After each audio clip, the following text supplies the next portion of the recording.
Gurudev Namo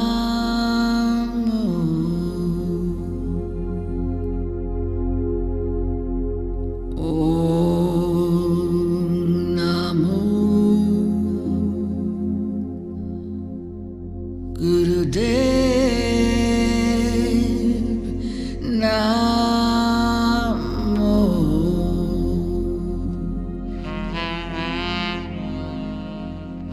Om Namo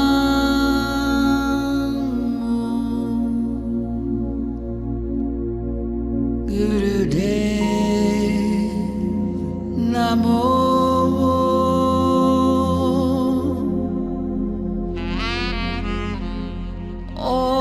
Om Namo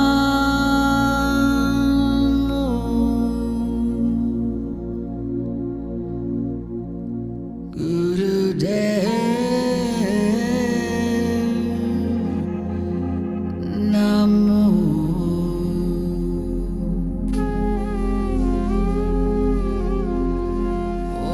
Om Namo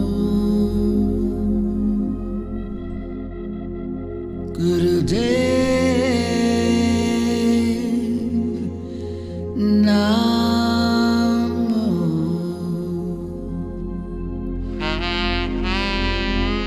Om Namo Namo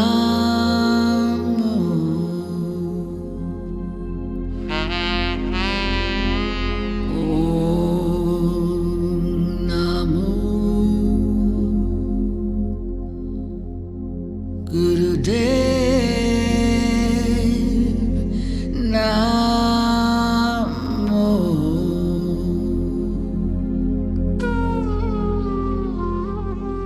Om Namo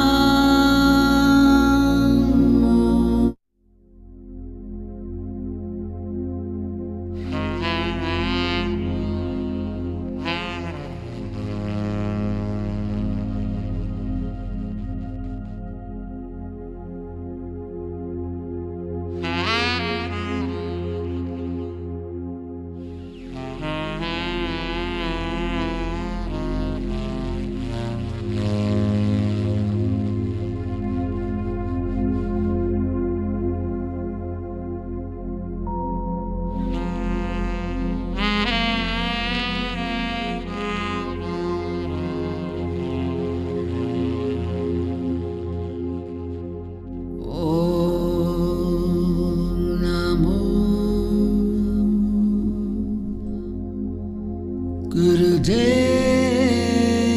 Gurudev Namo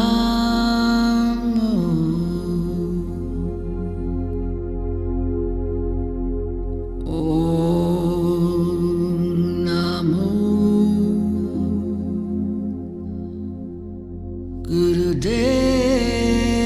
Gurudev Namo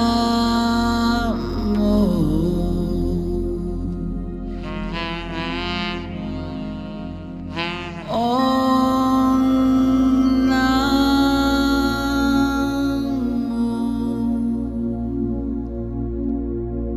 Gurudev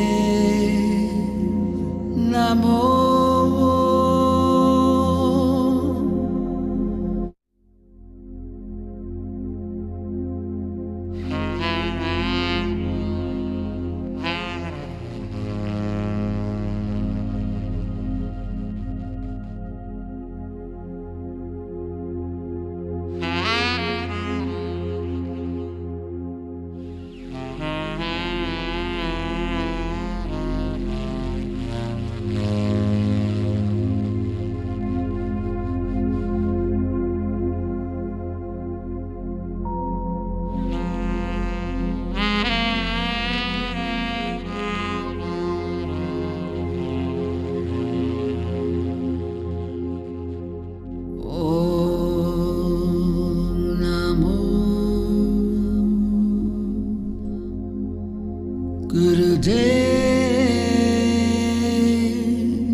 Om Namo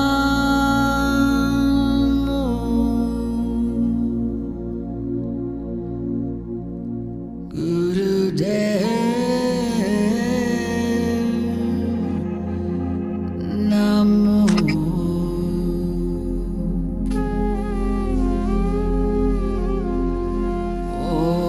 Om Namo Gurudev Namo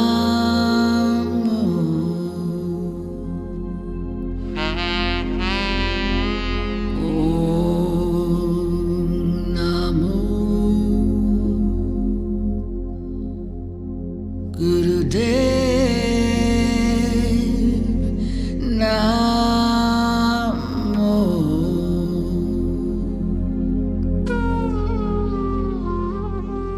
Om Namo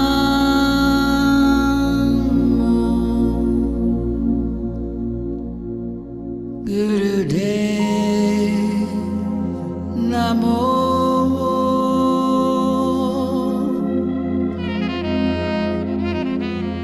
Om Namo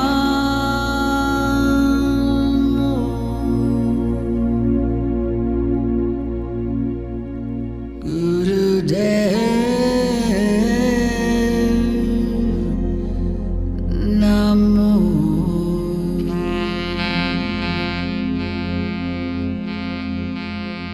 Ad Gure Name Jugad Gure Name Sat Gure Name Sri Gurudev Name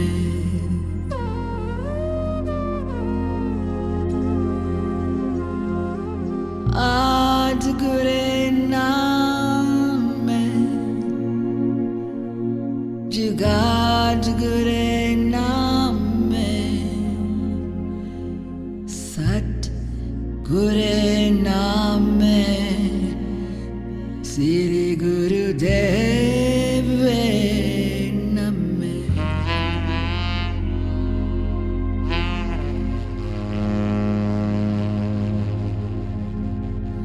Namo Namo Namo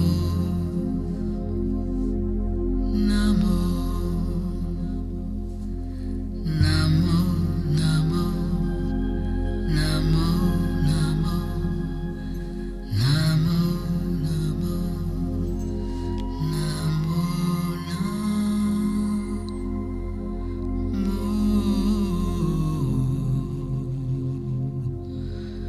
Namo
You're muted, Lama.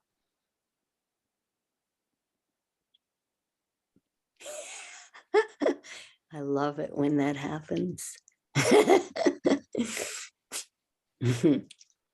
Then I think, shall I repeat what I just said or not?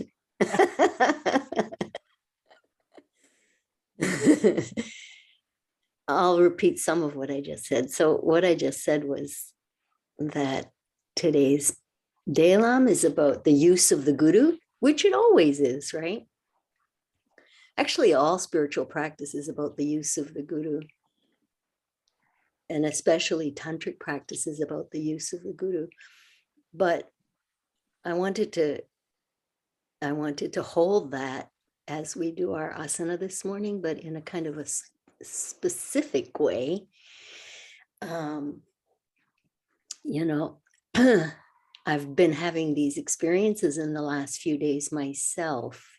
That's the reason that I wanted to hold it as intention for our practice. And that is that you can use the guru to confess to, you can use the guru to drop into when you don't know what to do yourself. You think, okay, whatever, just take over, You can use the guru in all kinds of different ways like that. Lada's really good at it. You can ask her. But what it is, I feel, hi, Deborah, what it really is, like if you really can internalize that use of the guru, then it's like your default response, So when something like really horrific happens, which I had an experience of something like seriously weird, and it's because I put myself into these situations, I drop myself into situations that are like edgy and high risk. Because that's just the way that I live these days, I need to go to the edge and I need to use my guru and I need to be balanced on that razor. And I need to know that I can drop into the guru and let the guru do it. And so that's what I do. And what I noticed was a new realm opened up for me of what it is to use the guru. And that is this, it's not new, but like a new take, I guess. And that is, it's like a new take on if this person or this thing that they're saying to me, or this way that I see my body, or this way that I see my partner, or this way that I see my teacher, or this way that I experience this or that or the other thing, or this way that I feel, why is this always happening to me? That's a really good one. So if I really could view that experience as the Buddha, what would that Buddha be trying to teach me? And then there's this curiosity that replaces the horror. I want to say horror there, because I had this experience in the last few days of absolute, like I was completely horror struck, by what I manifested for myself. Like with this awareness that I had manifested it for myself. And a reaction was required, on my part. The thing that I felt the most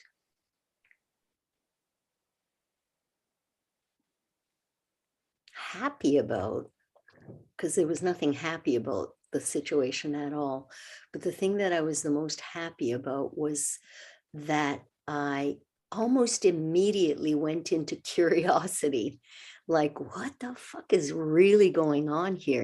This is like so weird. This is so weird. What's really going on here? And when I was able to stay in that curiosity is a really beautiful, beautiful, beautiful place. Curiosity, just this like wanting, if you have curiosity as a student, it's the best, right? because it puts you in a place where you really will learn, because your whole being is like open.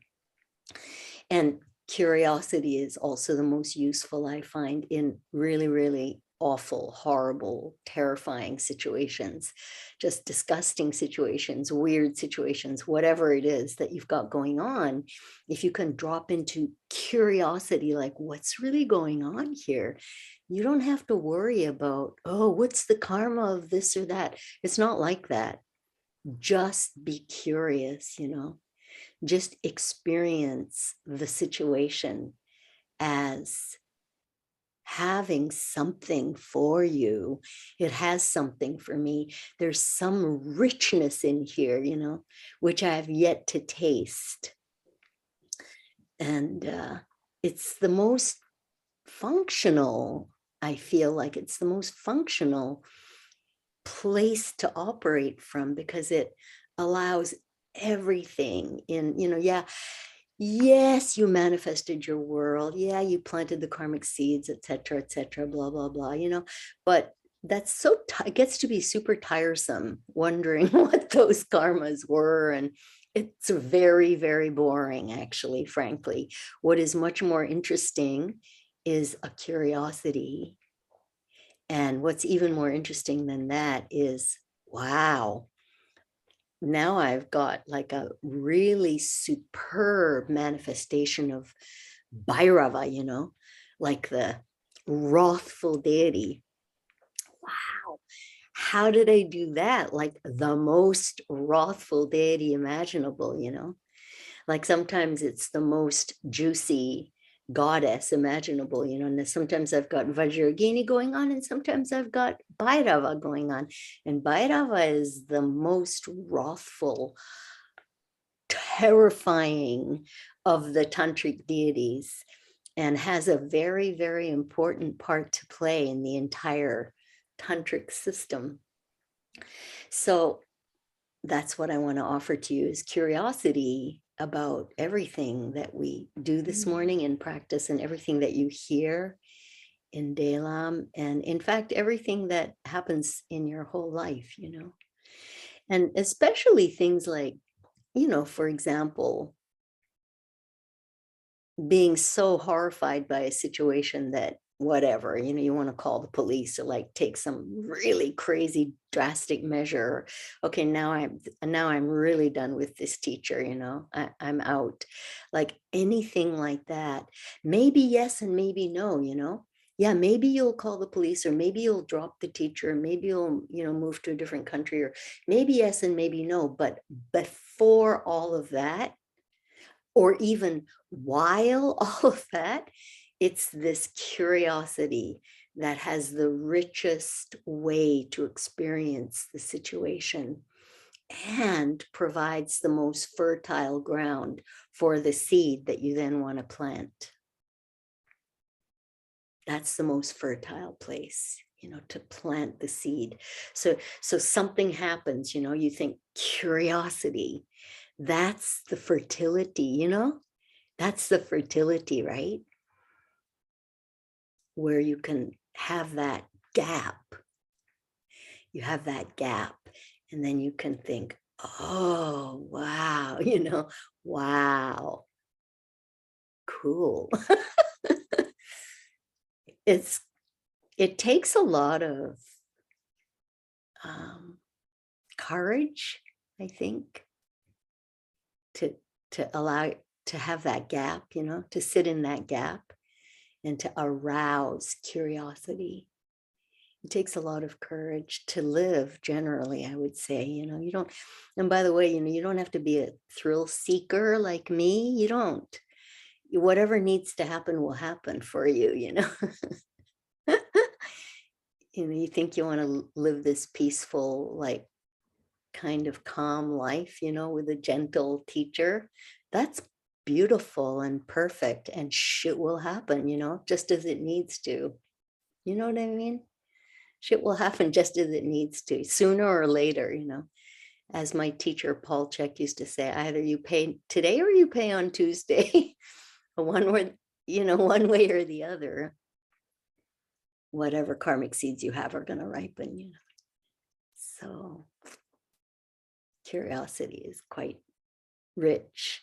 Okay, so come to the back of your mat and let's do a few prostrations in praise of the ability to cultivate curiosity.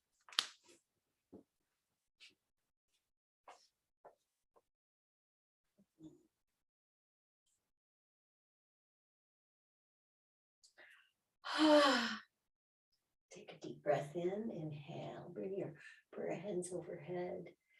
And as you draw your hands through your central channel, see if you can bring prana down from heaven, down through your central channel, blessing your physical body.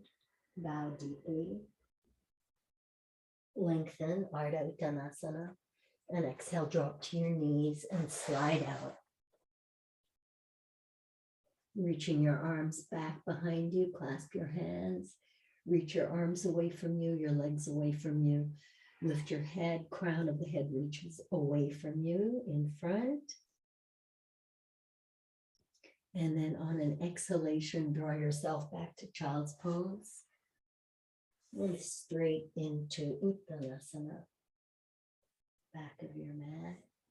Inhale, bring your prayer hands overhead. One more time as you draw your hands down through the central channel, feel that you're being like a fountain of light is coming in through the crown of your head down your central channel as you bow. Inhale, lengthen, Ardha Uttanasana. Exhale, kneel, slide out. This time you can stretch your arms ahead of you, prayer hands ahead of you. Inhale, raise everything up, reaching out in all directions. On an exhalation, draw yourself back through child's pose. Touching your head to the ground. Feeling a deep humility for your karma, for your life experience and the sacredness of it. It's a very sacred thing, your whole karmic storehouse. It's your ticket to enlightenment. Inhale, prayer hands overhead. One more time, feel the shower of blessings through your central channel as you bow. Inhale, Ardha Uttanasana. Exhale, kneel and slide. Take a choice, anything you like with your arms clasped behind or reaching forward. Inhale, raise your head and shoulders, raise your legs, reach out in every direction.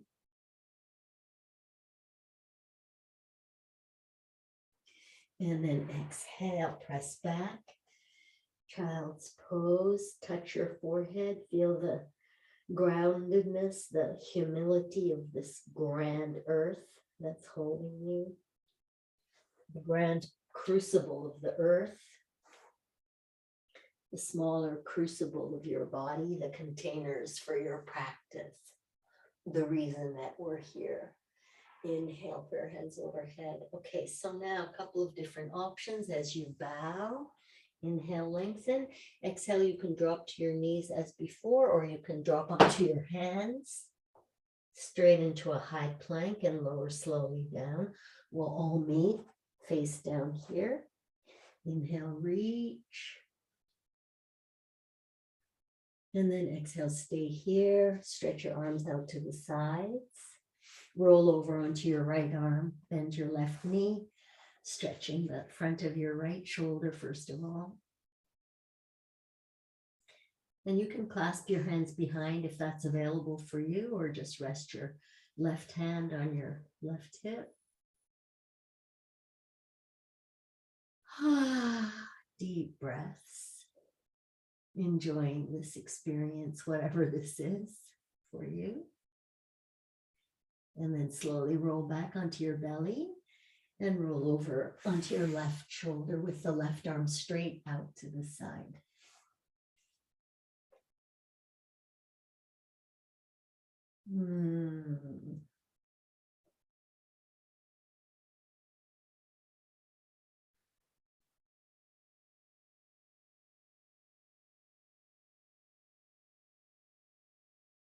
Roll over onto your belly. Bend your right arm like a cactus and roll over again. Take it easy. It's an intense variation. Deep breaths in and out.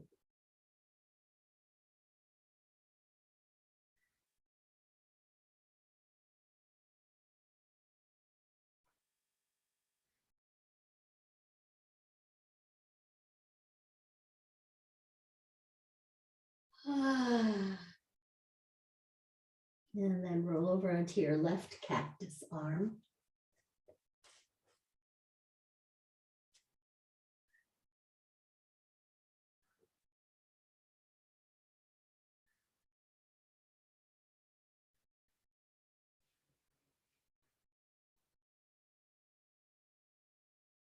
And stretch out on your belly. Let your hands just rest at your sides for now with your palms facing in towards your legs. And then rest on your chin. And please bend your knees. Point your toes. Raise your knees off the floor. Feel your buttocks and your hamstrings engage as you reach your toes up. Don't hold on to your legs.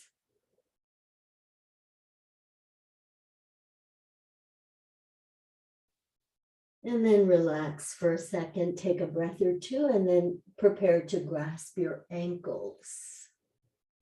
So now first think of it as a stretch for your shoulders, allowing your ankles and your shins to open the shoulders and your heart, drawing the elbows together, the shoulder blades together, flattening out through the pubis. Flattening out, pressing the pubic bone down, feeling the butt engage, hamstrings engage. Lift your heart. Keep letting the elbows get closer, shoulder blades closer.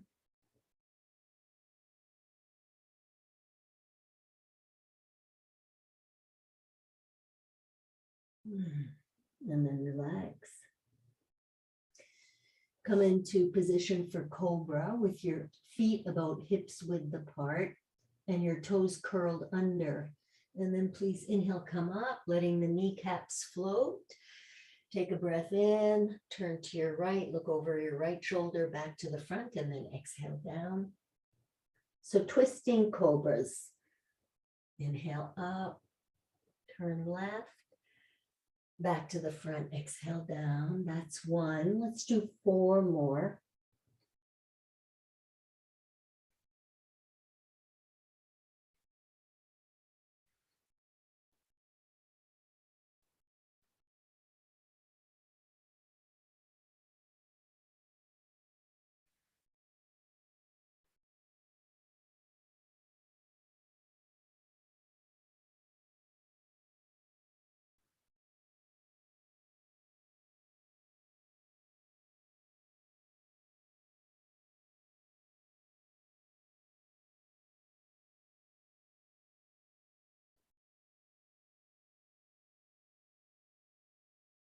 Enjoying the experience in the lower belly as you inhale up and twist. Feel how the lower belly lengthens.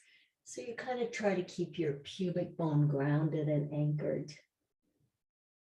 Always feeling this in the lower belly as a lengthening between the navel and the pubic bone.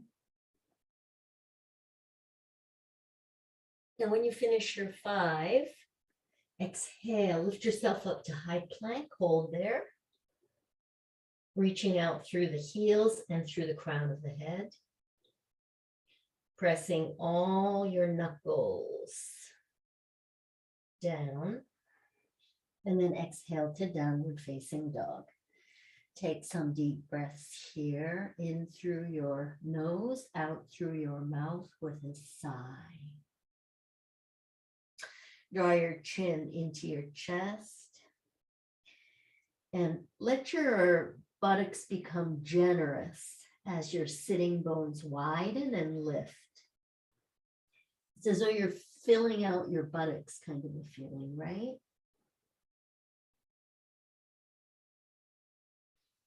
And then dive, shoulders over the top of the wrists, and the heart lifts up as you inhale the left knee into your nose. And exhale back to downward dog. Now right side, inhale the knee into your nose, lift up through your heart, shoulders over the wrists. 4 more like that on each side.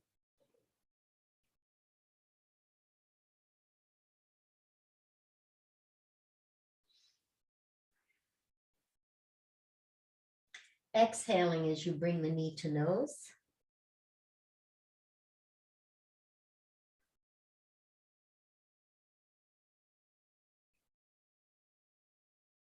And when you finished, then the left foot floats forward into pigeon. And then just come into some dancing pigeons here, not too deep.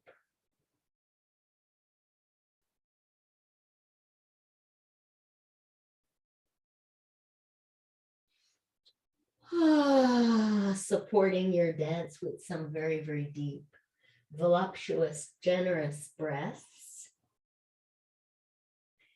And then bring the left foot over to the left side of your mat and draw back into pyramid. Bowing deeply.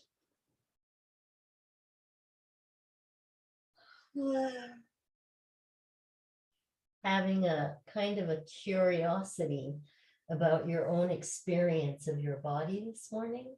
Bend your left knee a little bit. Seal the outer edge of your right foot into the mat.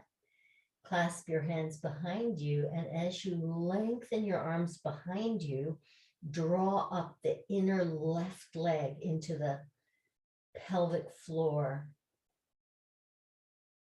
holding your balance with your bandhas.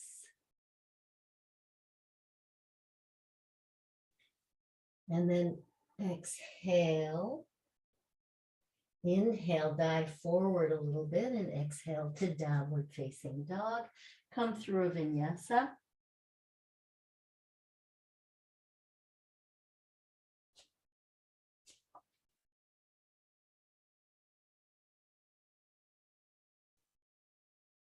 And then diving your shoulders over your hands, right knee to nose. And come forward with the right leg, dancing pigeon, right leg front.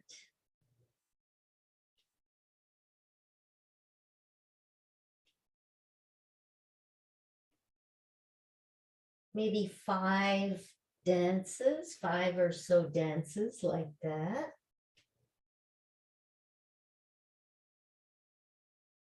And then walk your right foot to the right a little bit, drawing yourself into pyramid.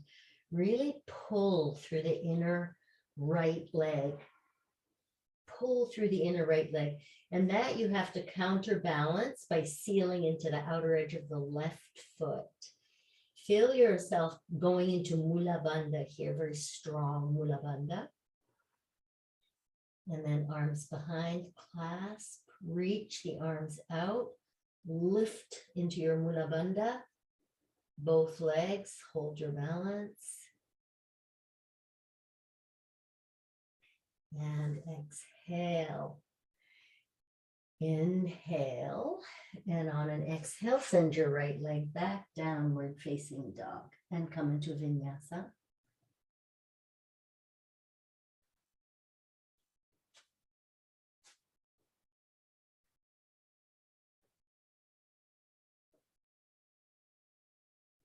Inhale the left leg up. Stack your hips, bend your left knee.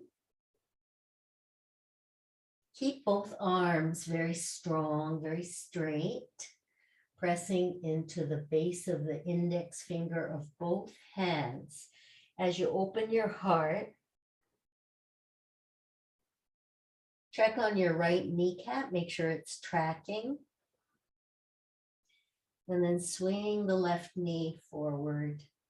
Dive and place your left foot between your 2 hands. pull back into pyramid.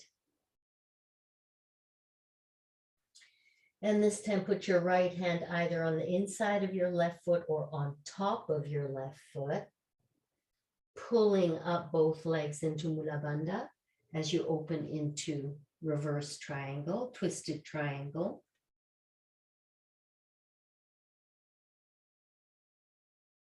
Left arm can stretch up.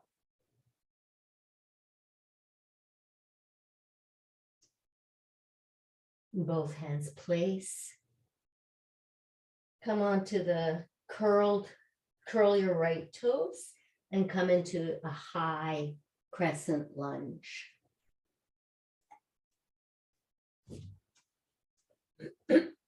Make sure that your feet are wide enough apart that you can hold your balance as you come up. And then both arms are up in the air and you lean forward just a little bit. Make sure your left knee is 90 degrees. And then drop the right knee a little and lift it. And keep yourself leaning forward just a little. So you're going to bend the right knee and then straighten it. Bend and straighten. Bend and straighten. One more. And then drop into Anjaneyasana, low, deep lunge, pressing the toenails, right toenails flat. Inhale up.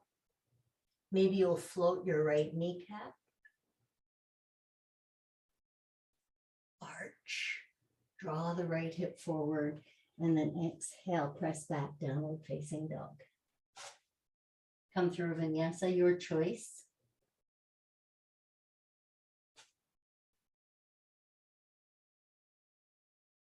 Deep breaths in downward dog. Inhale through your nose, exhale with a sigh. Ah.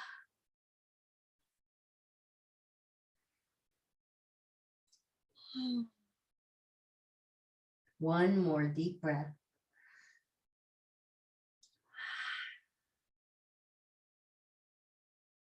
Inhale the right leg up. Bend your right knee. Keep both arms strong and straight, evenly weighted. Left kneecap stays aligned. As you almost drop your foot behind you, but not quite. And swing your knee around and place it between your hands. Left hand comes on top of or on the inside of the right foot. Draw into Mula Bandha, very strong Mula Bandha. And maybe you'll bend your right elbow and reach it up as you come into Parivritta Trikonasana, or maybe you'll straighten your right arm. Keep that super conscious Mula Bandha here. Up both legs into the yoni.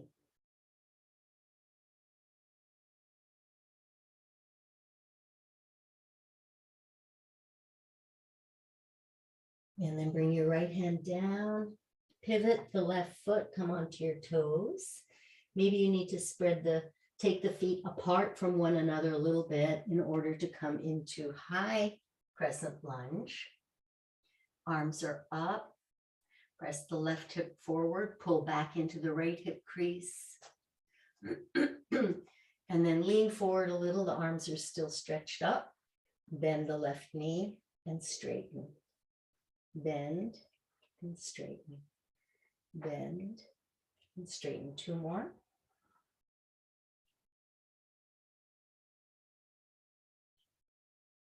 And drop your hands, press back, downward facing dog. And come through vinyasa.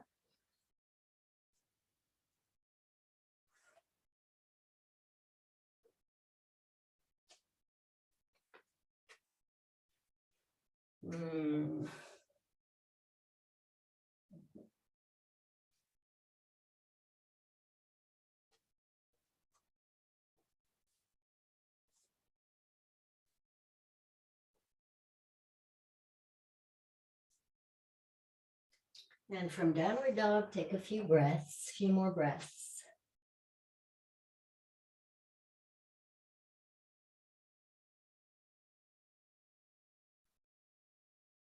So now please inhale the right leg up and dive. The right foot comes front. Take your feet apart a little bit. Make sure you're in a right knee 90 degrees, but also you're sealed into the outer edge of the left foot, arms clasped behind. Humble warrior. Humble warrior, being completely willing to be humble about your own experience, your own manifestation.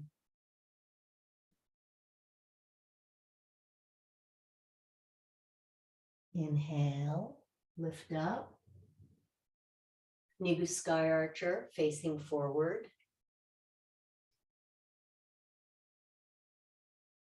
Arching back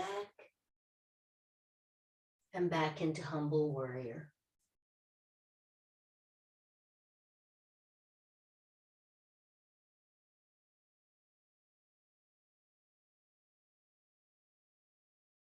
And place your hands, dive, send the right foot back, downward dog, vinyasa or no vinyasa.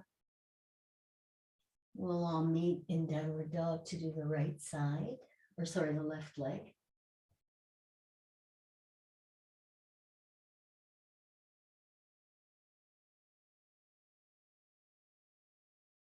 Here we go, left leg up. Exhale, float it through. Left knee 90 degrees, right outer foot sealed down. Make sure that your right kneecap stays in alignment with your second toe back there. Clasp your hands the other way. Take a bow, humble. And then straight up, hips are square. Inhale, the right arm sweeps up, left arm sweeps up, Nigu Sky Archer. Reaching down the back of your right leg.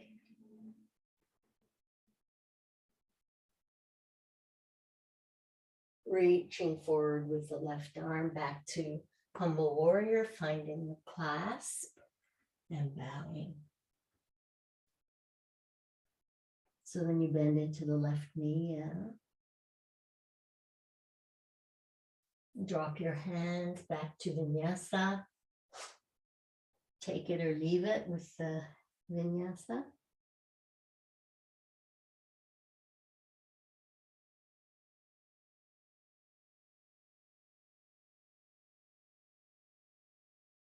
And then walk your hands and feet together into the middle of your mat. And then please take a wide-legged yogi squat. So your knees are directed outwardly. Your feet are actually turned out quite a lot. And as you come into deepen into your yogi squat, let the pelvic floor be like so attracted to the ground. Use your prayer hands and as kind of like a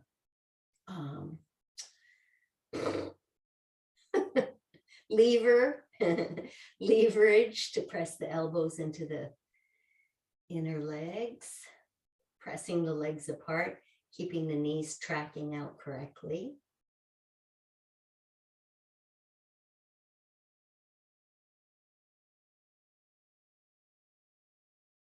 And then touch down.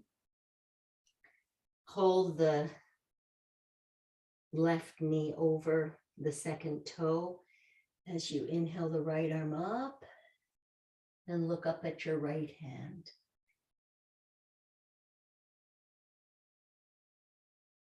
And then hold the right knee out with your right elbow, right palm on the ground as you inhale up and twist to the left, looking up at your left hand.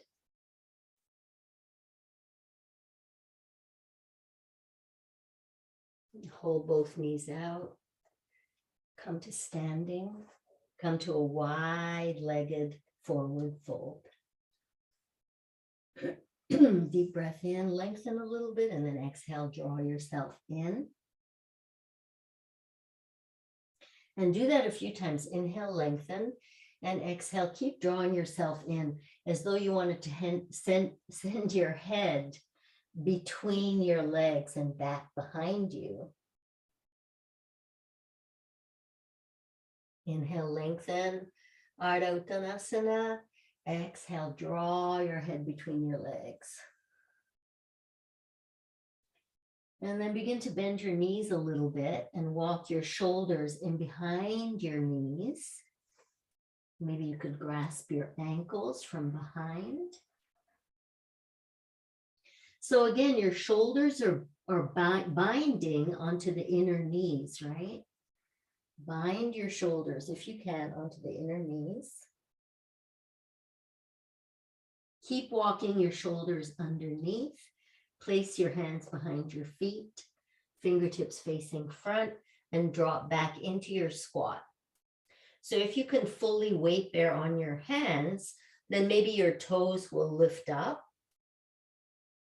And if your feet can lift up off the floor and you're just suspending yourself there, then you can do all kinds of things, right? Then you could maybe straighten your legs into Titibhasana, or you could cross your ankles into Bhujapindasana.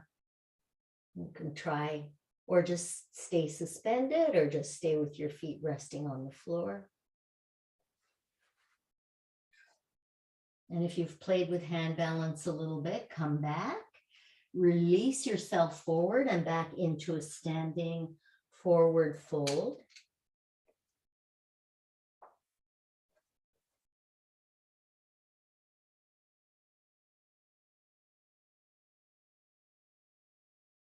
And then inhale, ragdoll yourself up. Come into Durga Asana. Take your feet a little bit wider and drop into Durga Asana so that your shin bones can stay vertical. So as much as possible, you're going to keep your shin bones vertical and try to get the thighs parallel to the floor. You know, I have to use my hands to keep my kneecaps tracking over my second toes. You might like to do that, or if not, you can do cactus arms or whatever you like. Dropping into quite a deep Durga Asana here.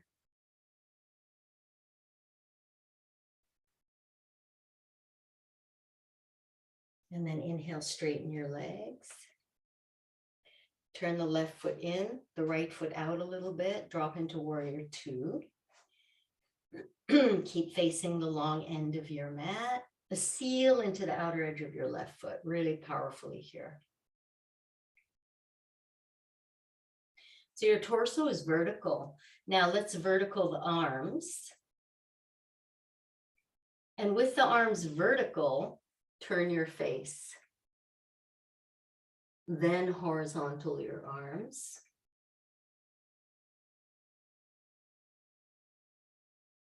Pressing into the outer edge of your left foot. Inhale up into reverse Warrior Two.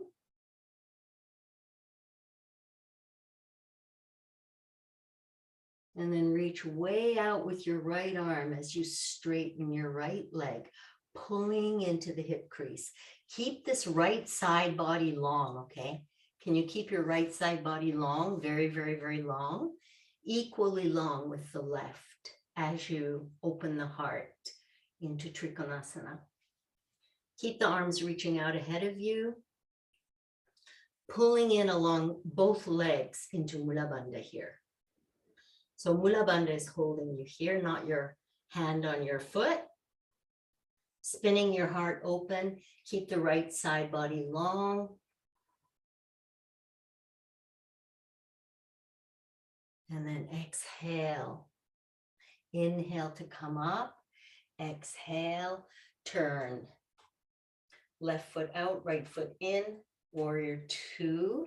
Drop into Warrior Two. Stay here. Don't do anything with your arms.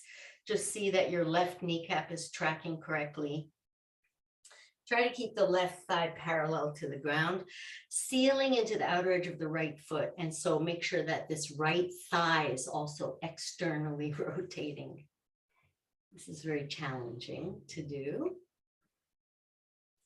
So now vertical the arms along with your torso.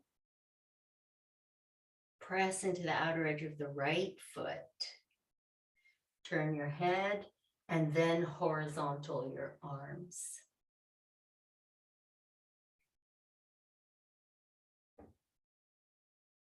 Reverse your warrior.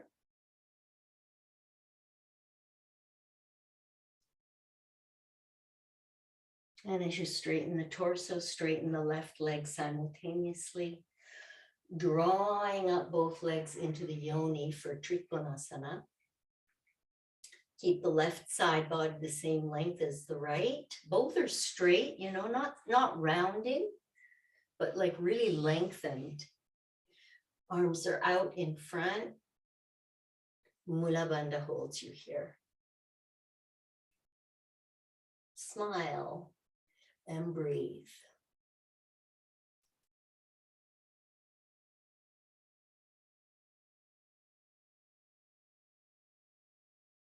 Come all the way up. Heel toe in a little bit, back to Durgasana.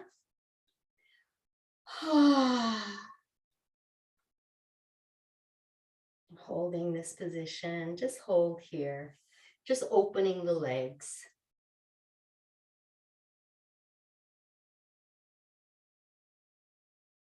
And then turn the right foot out, the left foot in, back into Trikonasana position, and then lengthen into Utthita Parsvakonasana, extended side angle.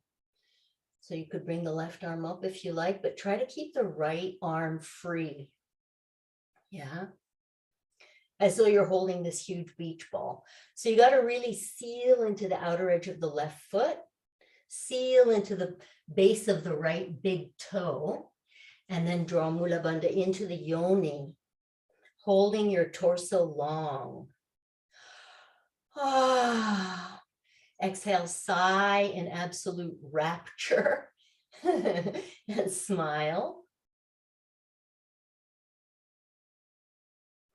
And then please put your right hand down, heel toe the left foot in, and then tip yourself to come to weight bear on the right foot and start pressing the left foot into the wall behind you. So you didn't lose this alignment, you know. Your two nipples are still facing the side of your mat, right? And your two hip bones. Ardha Chandrasana.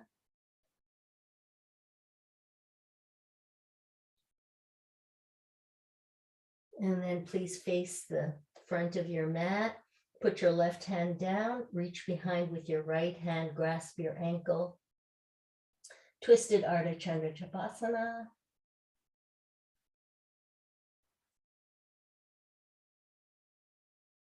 Release both hands, step softly back with the left foot and back into Kali Durgasana. Breathe. Enjoy. Smile. Soften. Open your mouth. Stick your tongue out. Relax your jaw, your throat. Breathe fully into the throat, into the belly, into the yoni, all the way. A few more breaths.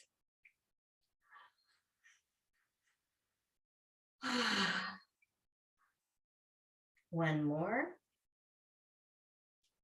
And then turn the right foot in, the left foot out. Drop into triangle. Torso is long, and then bend into the left knee. Maybe you'll walk the right foot out away from you a bit. Seal into the outer edge of the right foot. Seal into the base of the left big toe. Keep yourself very open-hearted, and then hug your beach ball.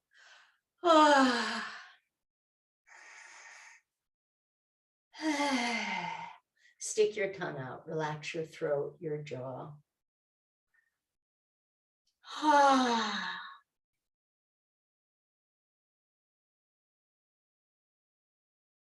Good.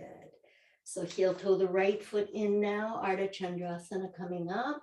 Stay in this alignment as you shift your weight onto your left foot. The left arm is in the gravity line, and then you're pressing the right foot into the wall behind you. As you keep your hips open, hip bones, nipples, all four facing the long side of your mat.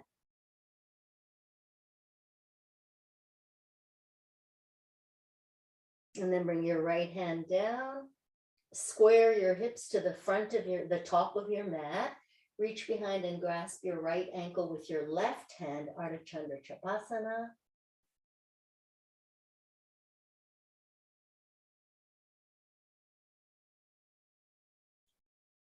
And release your ankle. And come back to Kalyasana, Durga Asana.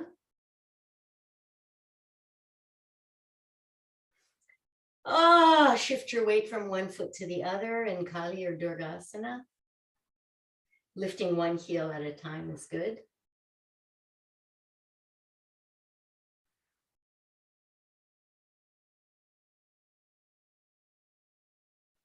Put your fingertips down, heel toe your feet a bit closer.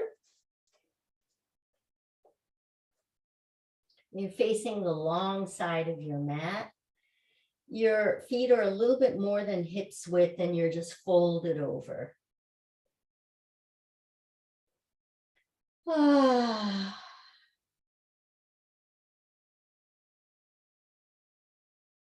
Shift your weight onto your right foot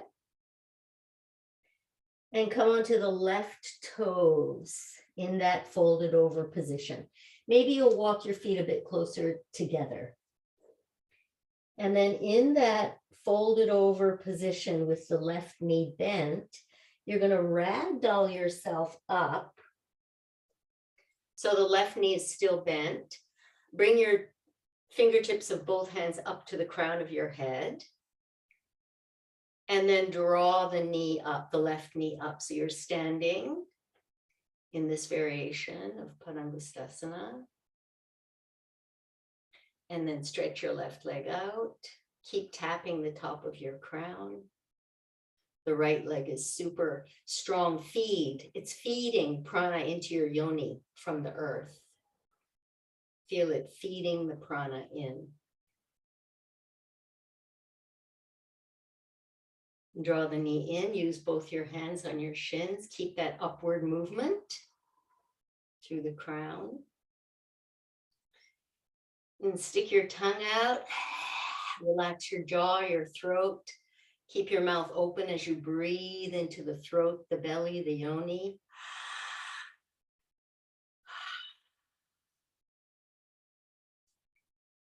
Tap, tap, tap the top of your head. Clasp onto your left toe or your outer left foot. Extend your left leg in front. And then draw back into the shoulder socket. Maybe you'll open the left leg to the left, reaching out to the right. Maybe you'll turn your head to the right, only if you feel very stable.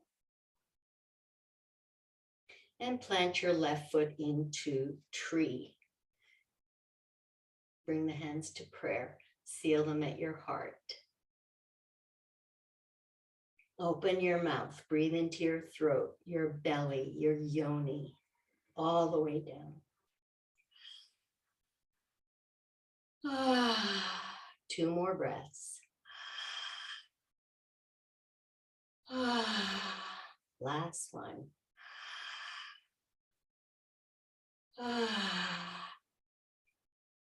Relax your left foot. Shift onto your left foot. Give your right ankle some turns. Let your arms relax. Keep breathing into the yoni through your open mouth.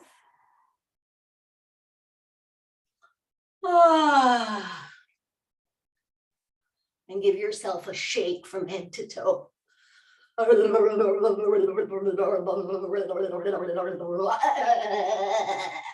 Just go a little crazy here, releasing tension from everywhere.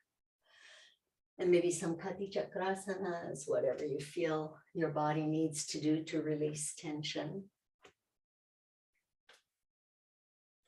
And then come back into a forward fold. You can press your thumbs into your hip creases if you like, a little bit wide legs. Dropping all the way over into your forward fold.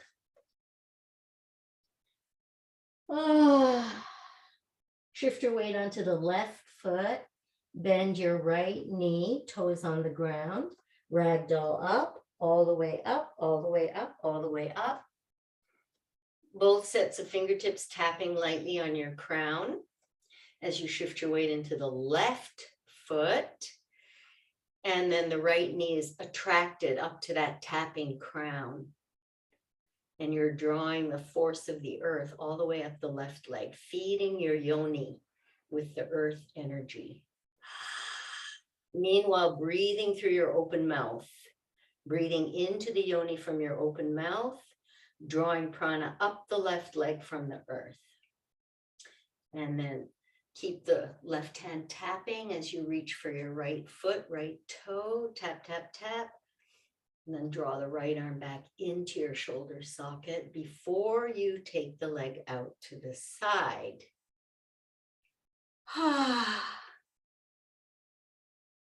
Breathe.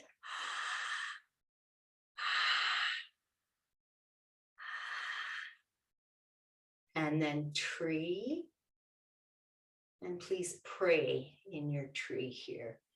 Oops. Oops.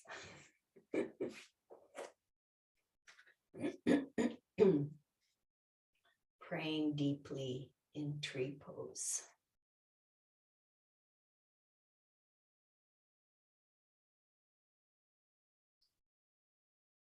Breathe into your yoni through your open mouth. Draw the earth energy up to the yoni, up along your left leg. And release. Shift your weight onto your right foot. Turn the left ankle and leg. Swing the leg around in your hip socket. Both directions. And then shake, shiver, shake. Just like really sound. Super strong release of tension from your nervous system. Shake around, let the breath go from your mouth, sigh.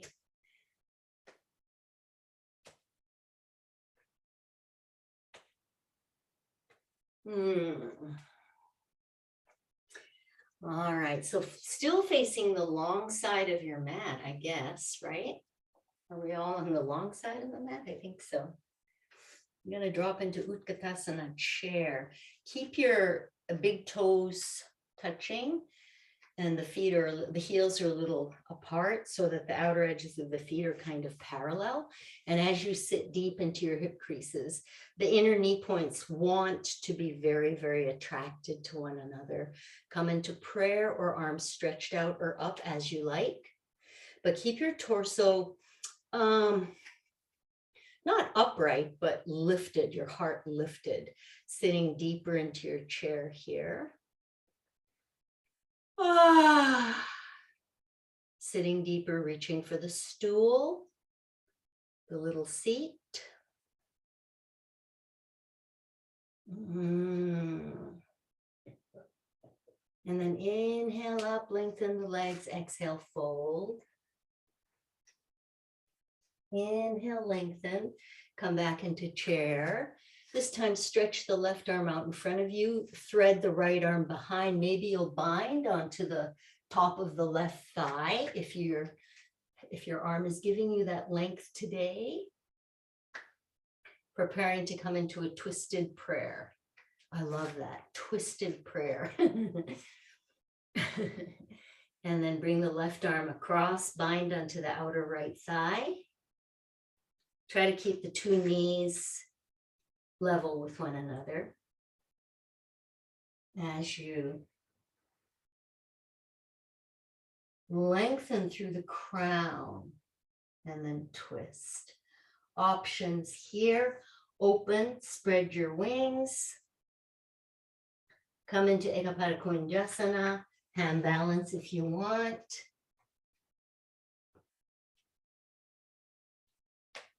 And if you're staying in twist, just another breath or two. Give the hand balance people a chance to catch up. And then please exhale, release everything and come into forward fold.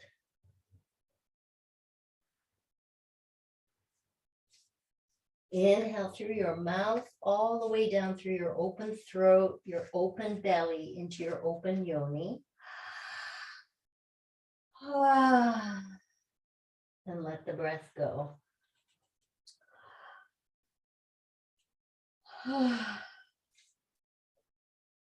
Feeding your body with this very luscious energy, Shakti energy. And then inhale, come up, drop into chair. This time the right arm lengthens and the left arm binds.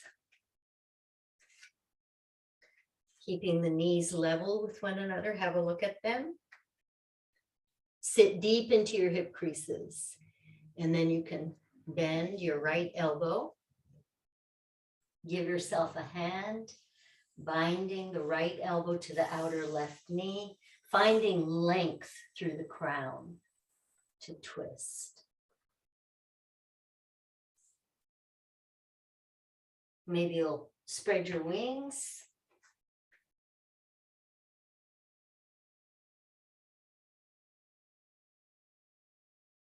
Maybe you'll take a hand balance.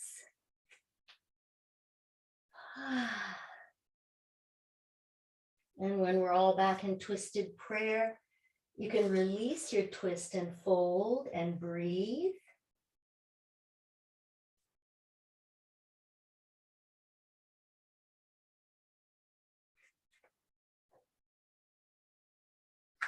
And still facing the long side of your mat, walk your feet out quite wide. The outer edges of the feet are parallel. And you're deep into your hip creases and you're folding over onto your forearms if this is available. Just rest there. Feeding prana from the outer edges of your 2 feet and from the base of the big toes up the legs into the yoni, breathing into the open mouth, into the yoni.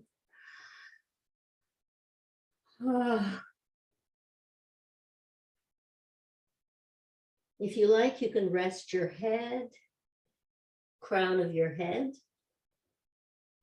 If you can rest the crown of your head, you could walk your hands between your legs and start reaching them back.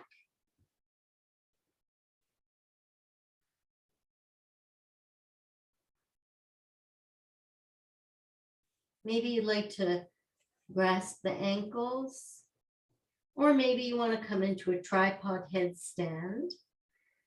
Take your pick. You can come into tripod headstand. You can just stay here, just relaxing into this fold, and take your options as you like.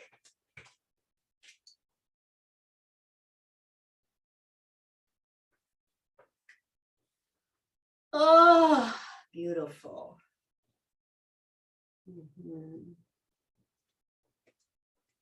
And if you're in a head balance, start to come out. Okay, so we're gonna, watch me here, we're gonna bend into the right kneecap, which is tracking over the second toe, and coming into Skandasana here. The left toes are reaching straight up into the air. Use your hands to assist, and then the other way. Left kneecap tracks over the second toe. Right toes come up, Skandasana. Couple of times side to side. Be very careful with the placement of your knees. Just walking your hands side to side to give yourself a hand and some stability. And then finally, when your left knee is bent, have a little seat, take a seat. And just sit back, bring the left sole of your left foot into the right inner thigh, but keep your legs wide. Yeah. Good. So the right leg is stretched out. The right toes are facing straight up into the air. Inhale. And as you exhale, put your left hand beside your left hip. Inhale the right arm up, side bend to your left.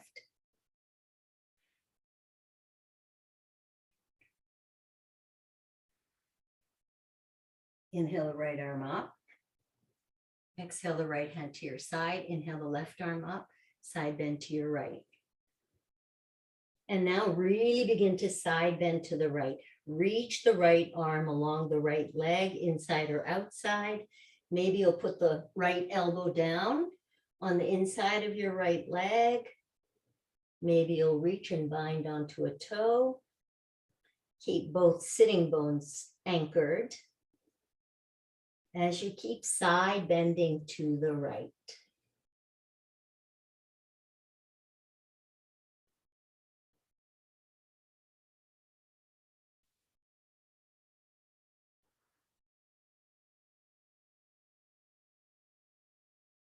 Breathing in and out through your mouth, feeding your yoni with this Shiva energy of your breath.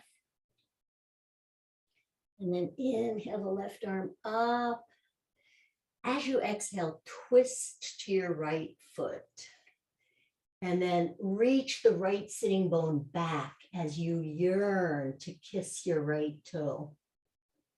So you're reaching with your face towards your right foot, reaching with your face.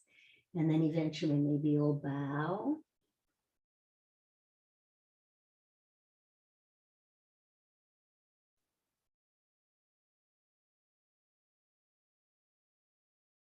Inhale up, bring the right leg up and over the left. And please take an Ardha Matsyendrasana here, dropping back onto your two sitting bones, holding your right knee into your chest. Ah. Keep breathing in and out through your mouth. Feed your yoni with your voluptuous, super generous in-breath. Drawing the energy of Shiva from the sky in through your open mouth. Welcoming in this Shiva breath all the way down to your yoni.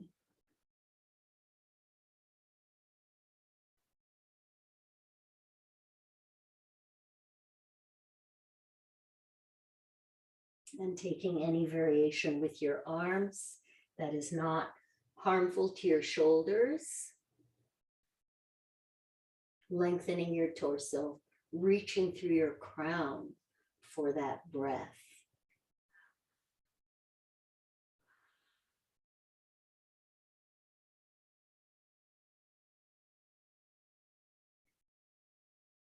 Two more breaths.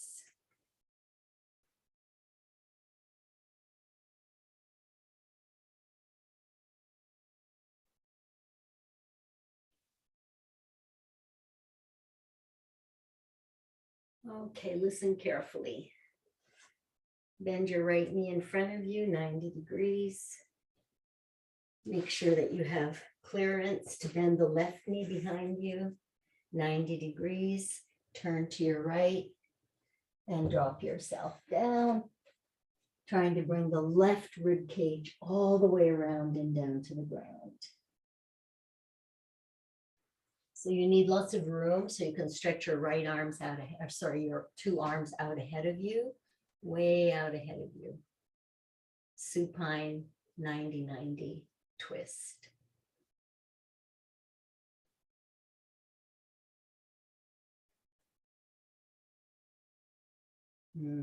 So delicious. Breathe deeply.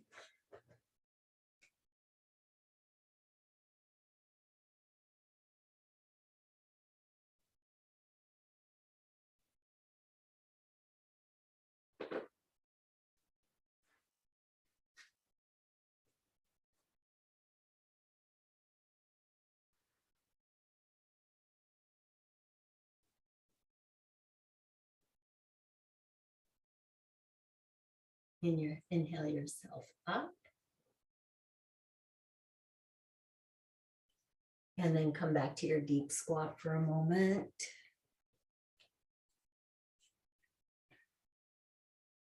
You walk your feet a little further. Skandasana now, this time to the right knee bends. Set your bum down. The right leg is bent.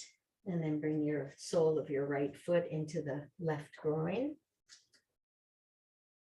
Feeling this open, open, open position. Right knee bent, left leg outstretched, left toes pointing up. Mhm. Okay, side bend to the left, to the right hand comes down, inhale the left arm up, side bend to the right, just for a few breaths.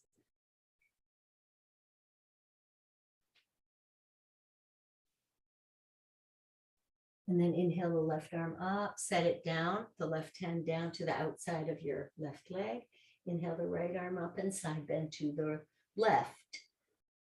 So you're pressing through the right sitting bone to get the leverage for this right side bend.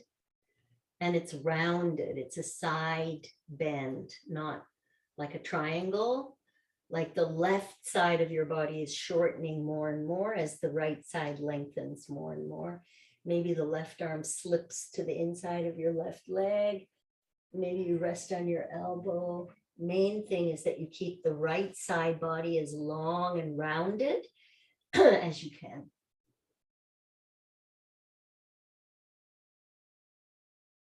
Feeling the vitality in your yoni, drawing this Muladhara vitality, radiance for your Muladhara chakra, waking it up, giving you vibrancy.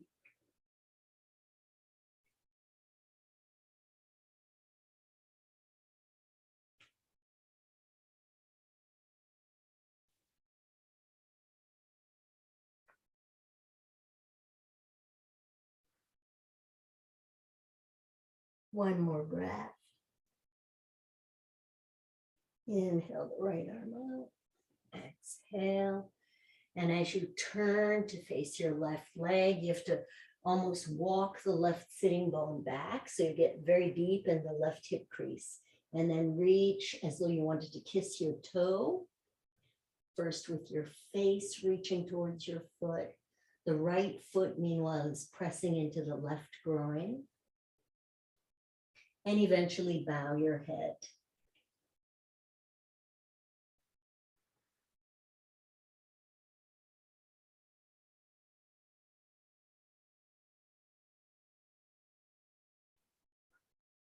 Inhale up. Exhale, face the front. I think we did Ardha Matsyendrasana next. If I'm wrong, then Eva or somebody, could you unmute yourself and tell me if I forgot something? Is it true that Ardha is next? Thank you. Sit into both your sitting bones. Inhale the right arm up. Exhale. Hug your left knee in towards you. Very voluptuous with your breath, feeding your yoni with Shiva energy through your open mouth.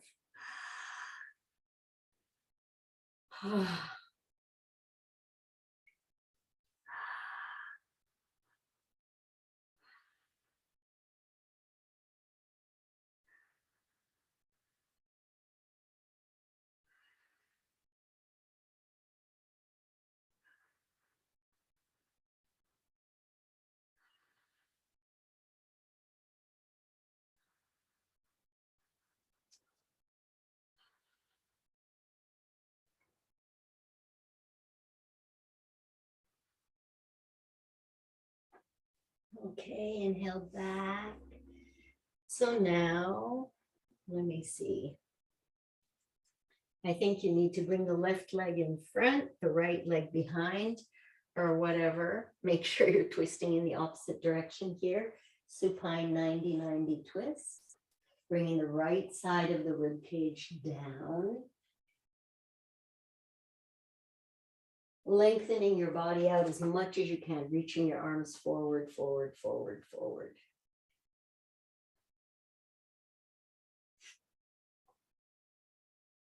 Mm.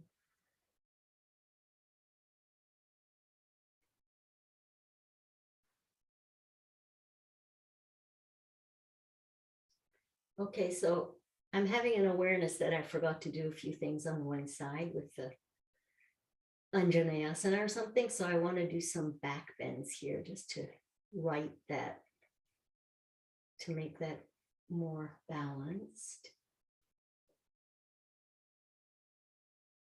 So you can either come into, you can inhale yourself up.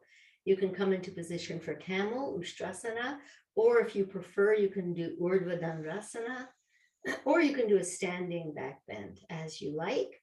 Same rules apply. It's the heart that wants to open, lift, lift, lift in the case of standing or Ustrasana.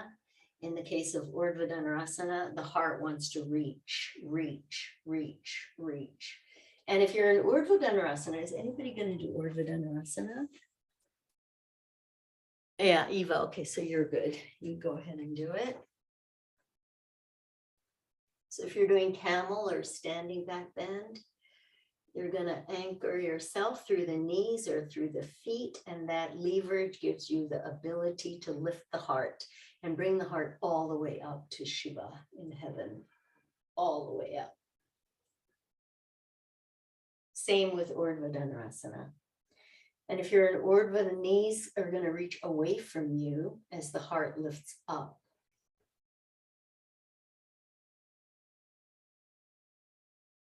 Good. Be very generous with your back bend. Be very offering with your heart and your yoni. Make a very generous offering with your heart and your yoni. Don't hold back when you're making these offerings.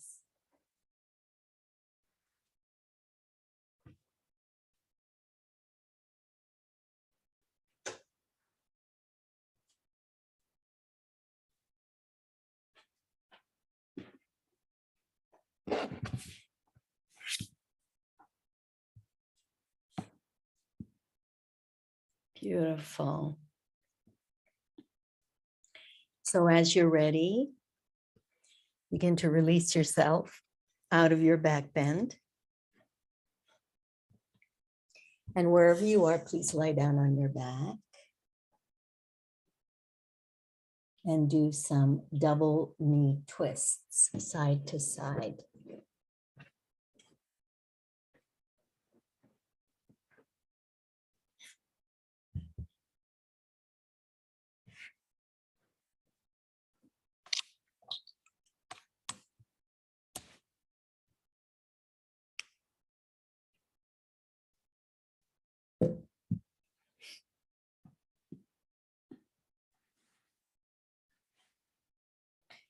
And as you do your double knee twists, the first consciousness is that both your shoulder blades stay connected.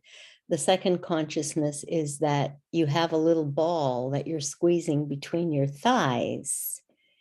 And you do not want to lose the ball as you let the legs drop from side to side. And don't touch down. So let the bandhas, the internal systems, hold you as you drop your legs to the side and squeeze the ball and keep the anchor in the shoulder blades. And and you can begin to lengthen the legs if you like into Jathara Parivartanasana. And eventually, if you did want to straighten your legs, you might think about touching your fingertips with your toe tips. Same rules apply. Shoulder blades stay anchored.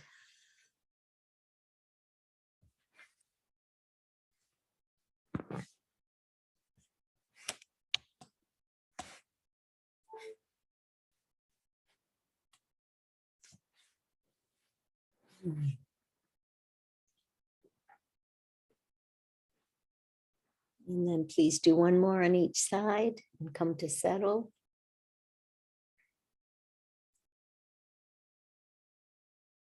Draw your knees into your chest. Come into happy baby.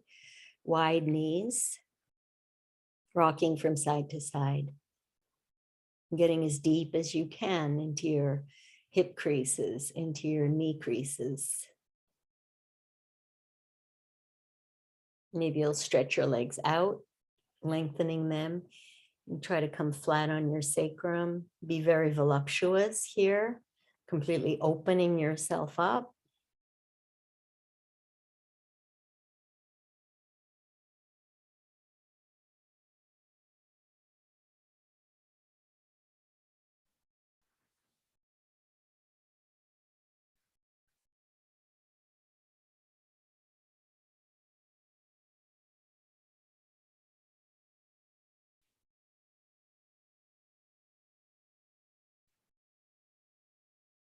And then release. Rock forward, backward a little bit before settling into Shavasana.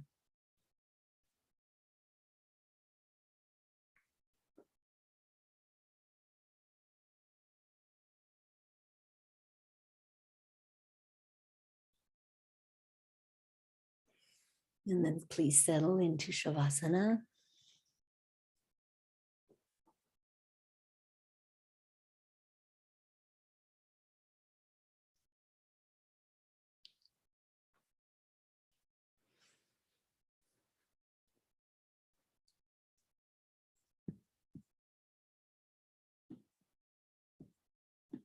And what I'd like you to do in this Shavasana is to please listen to the music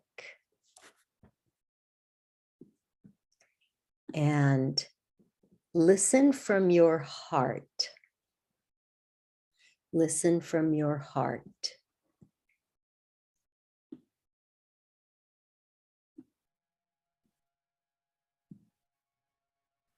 As though your heart wants to open to hear this music.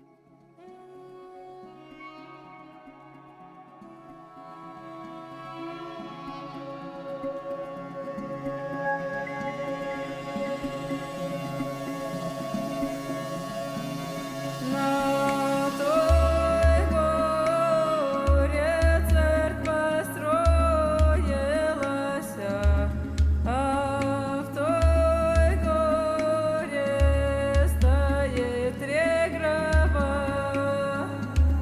В первом гробе сам Иисус Христос, в другом гробе Он предачет.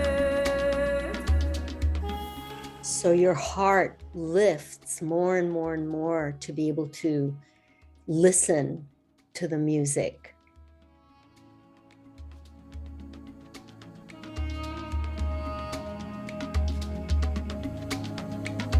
В третьем гробе святая Мария пред Иисусом ангелы поют, пред Иоанном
Very consciously draw your awareness throughout your physical body, inside your body, moving your awareness from part to part, starting at the tips of your toes, moving your awareness through your feet, your ankles, your calves, knees, thighs, into the groin, into the pelvis, up the torso, down the arms, through the throat to the crown of your head. Open your mouth, breathe in generously through your mouth. Open your throat, open your heart, open your belly, open your yoni, all the way breathing in. Exhale with a deep sigh. 2 more like that.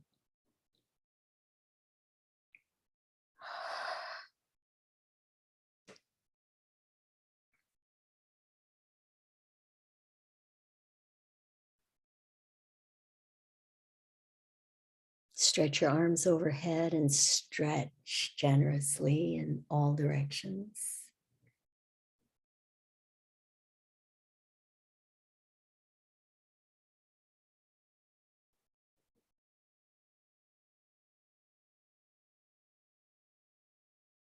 And then hug yourself into a tight ball, roll from side to side a few times, eventually ending up on your left side, and rest there.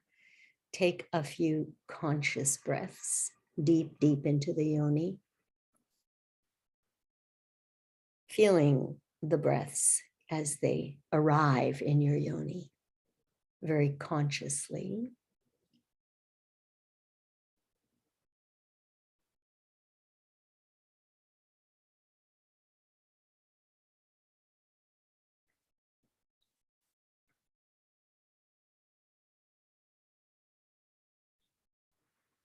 And then press yourself up, eventually bringing yourself to a tall seat, emptying your bladder as you might need.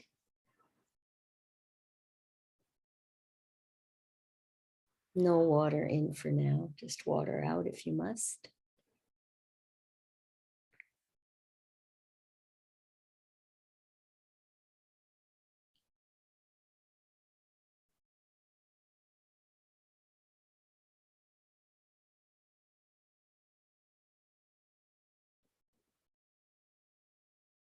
Feeling a deep curiosity about what happens for you when you breathe voluptuously Shiva into your yoni in this way, opening the throat fully,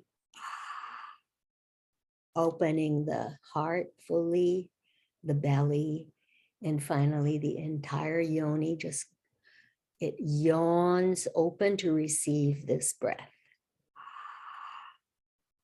And you feel it in the yoni, and maybe you'll even have like a tremor of energy. Keep doing this breathing as you sit tall.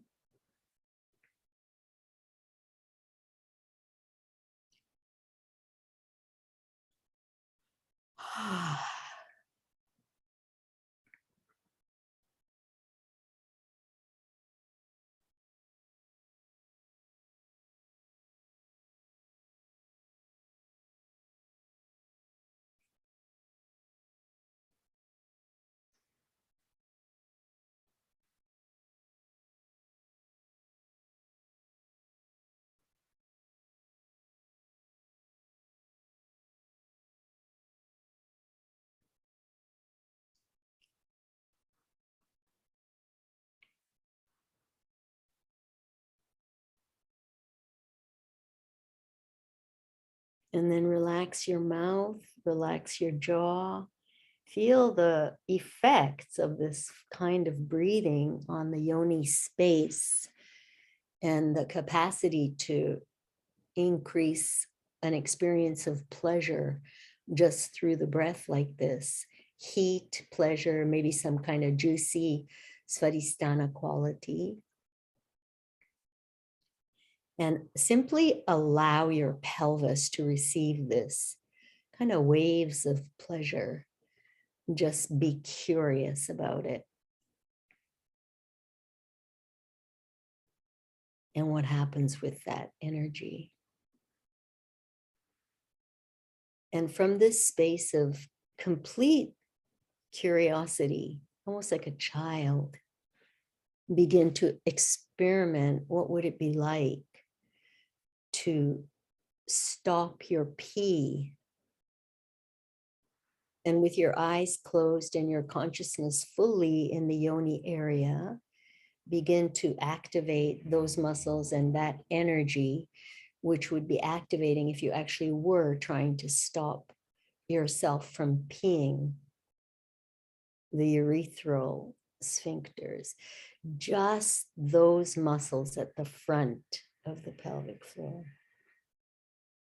And just to make sure that that's what you're doing, relax them for a minute and then draw up into the yoni, straight up into the vaginal canal, Mula Bandha. You can be breathing in and out, it doesn't really matter. Energetically, you're activating Mula Bandha to differentiate it from Sahajali Mudra, back to the urinary stopping muscles. Relax Mula Bandha first, relax the yoni completely, as in the vagina completely, and then move back to stopping pee and pulse those pee stopping, pulsing that pee stopping kind of energy. Very relaxed, your jaw is relaxed. You just have this curiosity about exactly how to isolate the pee stopping muscles. Your jaw is relaxed. Your lips are smiling. Your eyes are smiling.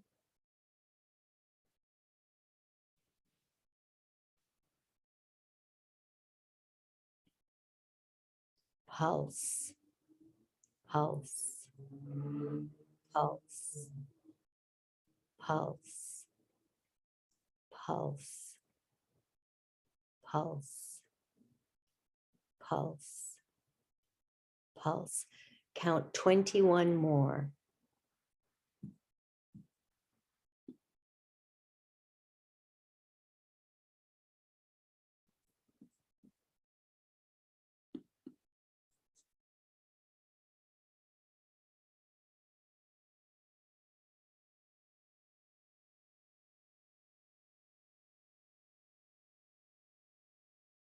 And when you finish your 21, rotate your spine over the top of your pelvis. Doing cat-cow movements. Take your time, finish your 21.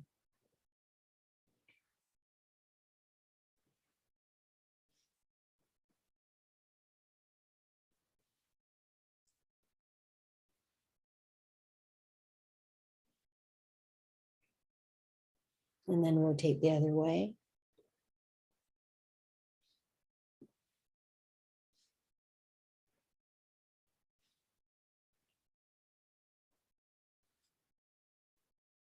And then come to upright still point.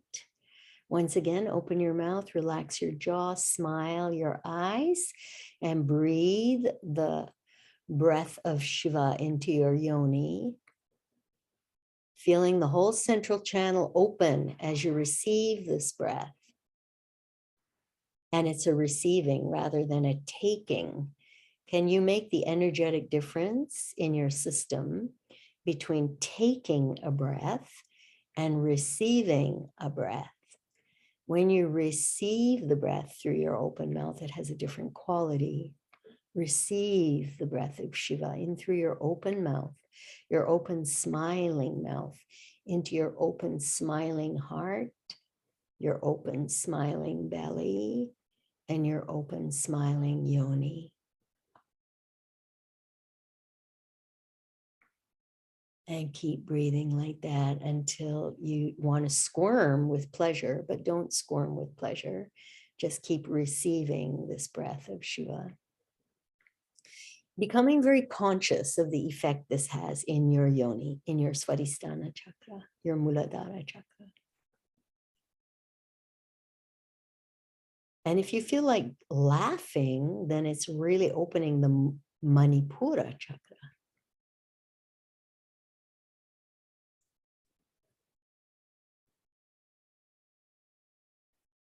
Good. Just relax with the breath. Have an awareness of the energy in the pelvis, in the yoni. And now begin to consciously activate Mula Bandha, not syncing it with the breath in any particular way, just pulsing Mula Bandha. Very different from Sahajoli Mudra, the middle of the pelvic floor, subtle Mula Bandha pulse. A little slower than Sahajoli Mudra because it's really important to relax in between the pulses of Mula Bandha. Feeling the energy of the Mula Bandha striking the Muladhara chakra. Pulse, pulse, something like that. Pulse, pulse, pulse, giving plenty of time to fully relax in between pulses. 21 more slow, generous pulsations. Relax your mouth, smile, smile your eyes.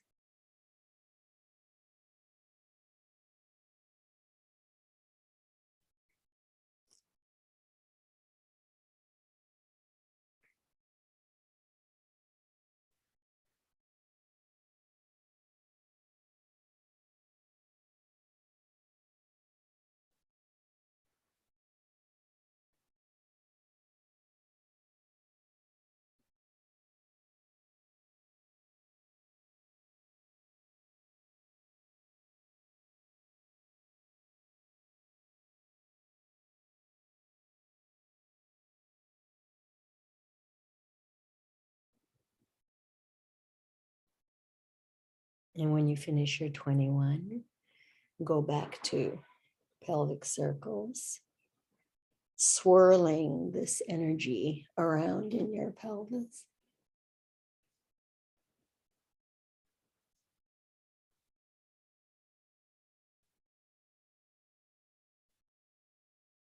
Nice. Mhm.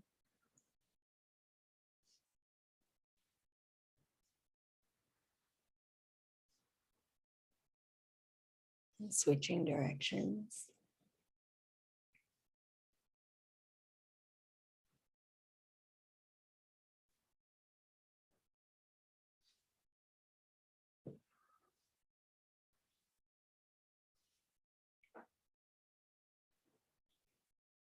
Hmm.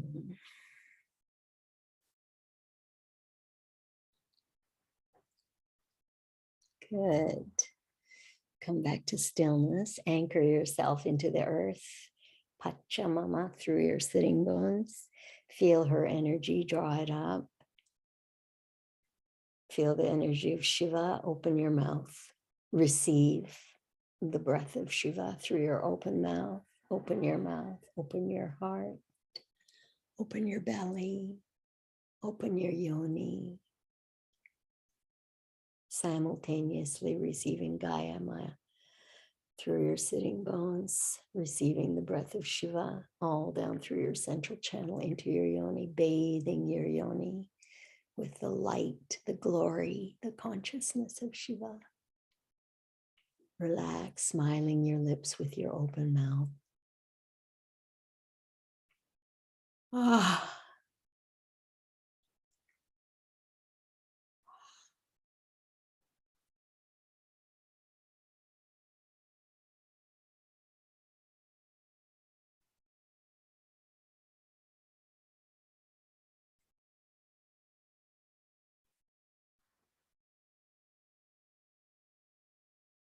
And then let the breath come still. Feel the Shiva energy in your yoni.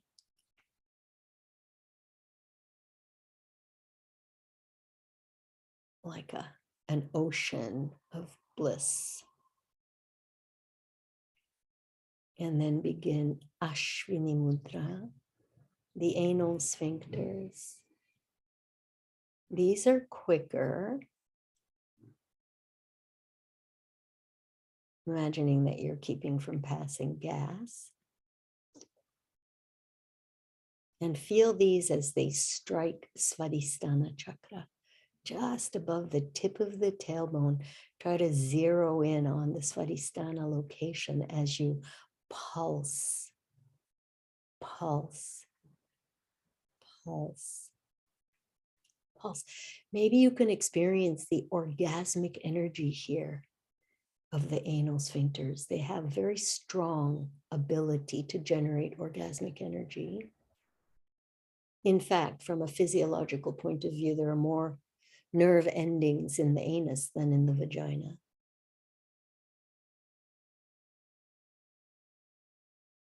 Feeling the Ashwini Mudra energy generating a pulsation of bliss as it strikes Svadhisthana chakra.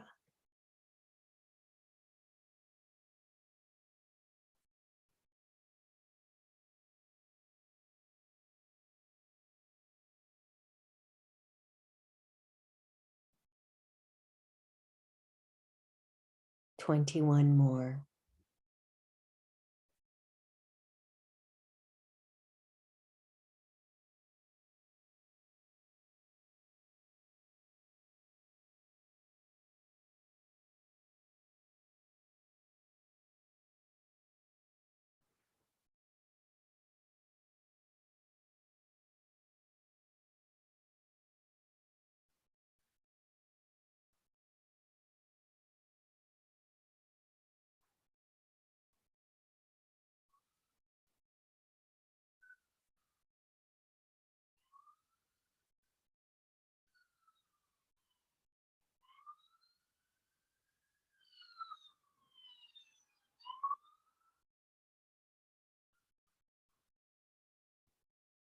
Take your time. When you finish, go back to pelvic circles, swirling this energy.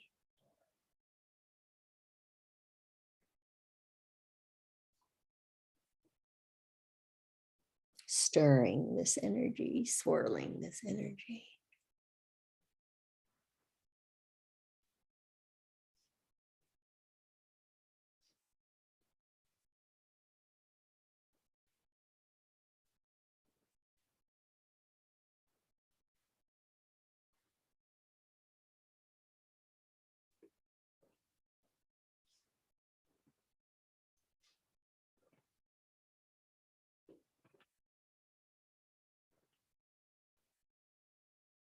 Okay, and come to absolute stillness and feel the energy in your pelvis, in your whole body. As you go back to your open mouth breath, receiving the consciousness and the presence of Shiva through your open mouth.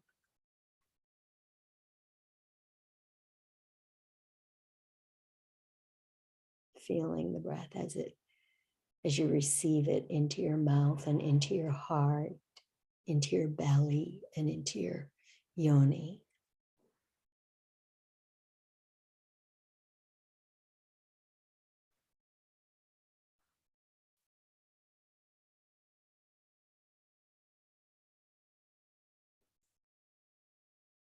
Really open your mouth, let your jaw drop. As though you're like, oh, oh, surprised. Oh.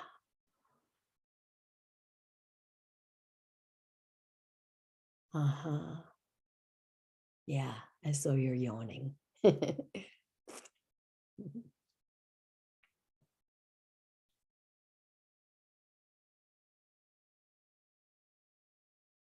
Feel what happens, feel what gets activated.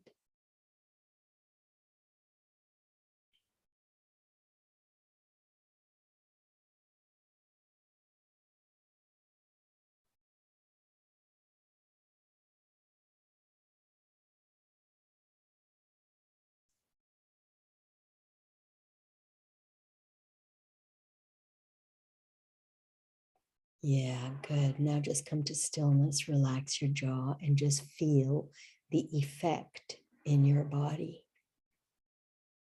Upright, stay really upright. Mm.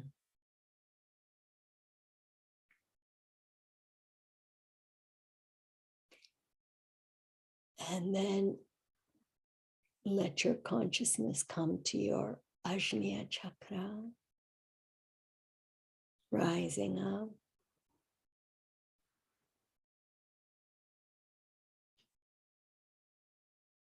Ajna chakra allows us this curiosity,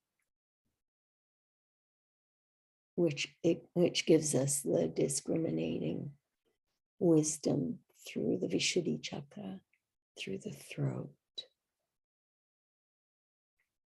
the clarity that comes through the discriminating wisdom at the throat and up into the Ajna chakra, providing the clarity, feeling this clarity opening and brightening the inside of your skull.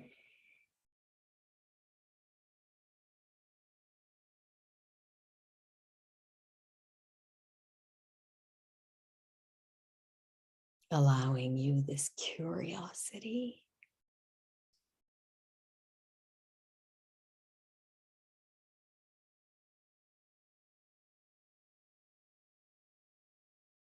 And just let your Ajna chakra be washed in that lower chakra pleasure energy. Feel what happens when you bathe your Ajna chakra in that energy.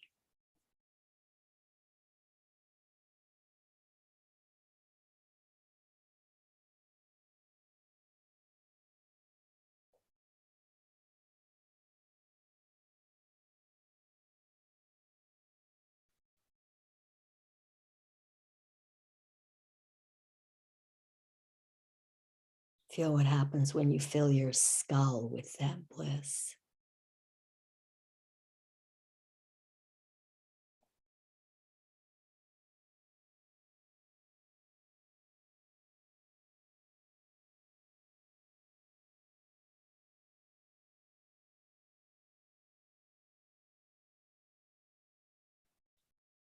And please allow your eyes to softly open and just relax your spine, relax your body. And please come close to your screen for a moment, because I want to transmit something to you, which still is coming from my 2 weekends of teachings with the Hindu Tantra School, which was this. So a student would raise their hand and say, well, like, what about this? I have a problem with this or that thing, like I have in the Tantra of relationships, it was like, I have a problem with jealousy, or I have a problem with like with being able to allow my partner to support us or whatever. Just making it up. But let's take jealousy, for example. And the answer is always the same. The answer was always chakra sadhana in the Hindu tantras. Chakra sadhana. So jealousy, depending on whether this is coming from you think you're not good enough, so you're jealous of everyone else, or you think that you're going to be rejected and abandoned, so therefore you're scared, right? You're fearful, you're scared. So jealousy is too big, you have to break it down a little. So let's take, I'm scared that I'll be dismissed and passed over. I'm scared that, they'll choose somebody else over me. I'm scared. In my case, I'm scared that my father will choose to have another drink rather than looking after me, So whatever it is, right? You have to really try to feel into your own experience. And when you do, then you know which chakra it is that you have blockage at, obstacle. So for example, that kind of an experience, I'm being passed over, I'm being abandoned, my needs are not being met, right? What does that feel like? Is it a survival thing? Or is it like I need love. I need love. I need love. What kind of a flavor is it? Let's say that I'm scared that I'm going to die unless somebody pays attention to me, which is like a super old fear. This is a Muladhara experience. So then you go back to your orange book, Kundalini Tantra, or red, I should say, the maroon book, and you go back to the chakra sadhana for Muladhara chakra and you do it. That's always the answer in the Kundalini Tantra system. Okay. We're so lucky, we have dual lineage here, right? So you can pair your experience in your life that you've arrived at through your curiosity, you become super curious, and then you look at what it is that's annoying you, freaking you out, scaring the shit out of you, pissing you off, making you frustrated, whatever it is. You look with this like huge curiosity, because this is going to give you the answer to your prayers. This is the answer to your prayers right there. That's the answer to your prayers. If in fact your prayer is that you want to get enlightened, of course. If your prayer is that you want to get enlightened, then the answer to your prayers is in the shit that's going down in your world, in your life. And when you look with curiosity at that kind of shit and you think, wow, what does this feel like in my body? Is this like a grief? Anahata. Is it a power struggle? I did it yesterday. Now it's your turn, Then it's a Manipura, Is it like a desire issue? Is it a Swadhisthana issue? Is it a Muladhara issue? Are you just scared shitless for your life, or your survival, or I don't have enough food, I never have enough money? That's a Muladhara issue. Is it some sort of an inability to know what's good for you?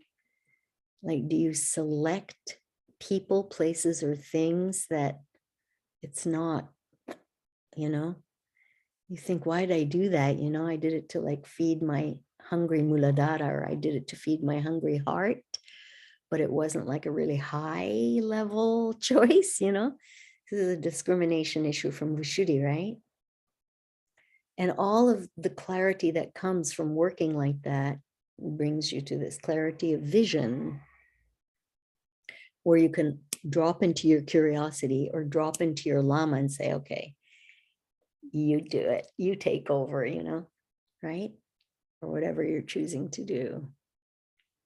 So just as an experiment till next week, just as an experiment, okay? Whatever comes up for you this week, and you can start praying that a lot will come up, just so that you can actually do what I'm asking you to do. Because if shit doesn't come up, you won't have the opportunity to practice, right? So you could start praying that a lot of shit comes up for you this week. And when the shit comes up, your job, your homework is to decide which chakra you're going to look up and work with. Okay? This is not like, this is very, very specific Hindu Tantra practice, which is super high efficient, very, very functional, very high efficiency practice. And it will assist you greatly to work like this, because it will make you a better karma mudra yogini or a jnana mudra yogini. And by the way, we just did a whole bunch of jnana mudra practice just now, didn't we? Did anybody feel good in this last half hour? Did anybody feel not good? Like bad, let me say? Did anybody feel not so much at all? Because that's really common. Yeah.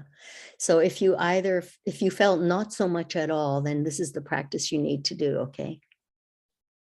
Jnana mudra and even karma mudra. And if you felt a lot, then karma mudra is really a good way to go. And if you felt really bad, then jnana mudra is a better way to go initially.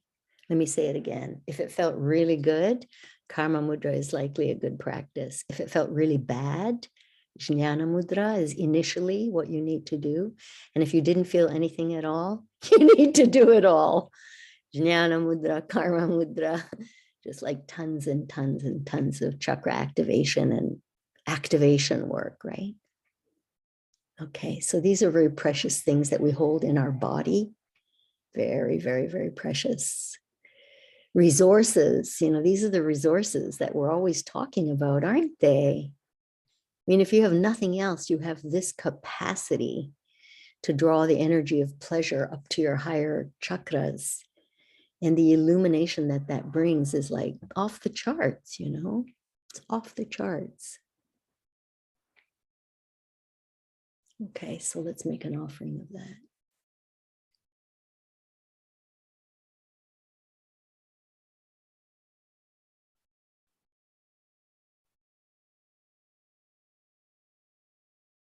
And let's just pray that as you blow your kiss, that it will land like a shower of blessings on all the people who are harboring anger and hatred and resentment in their bodies, in their hearts.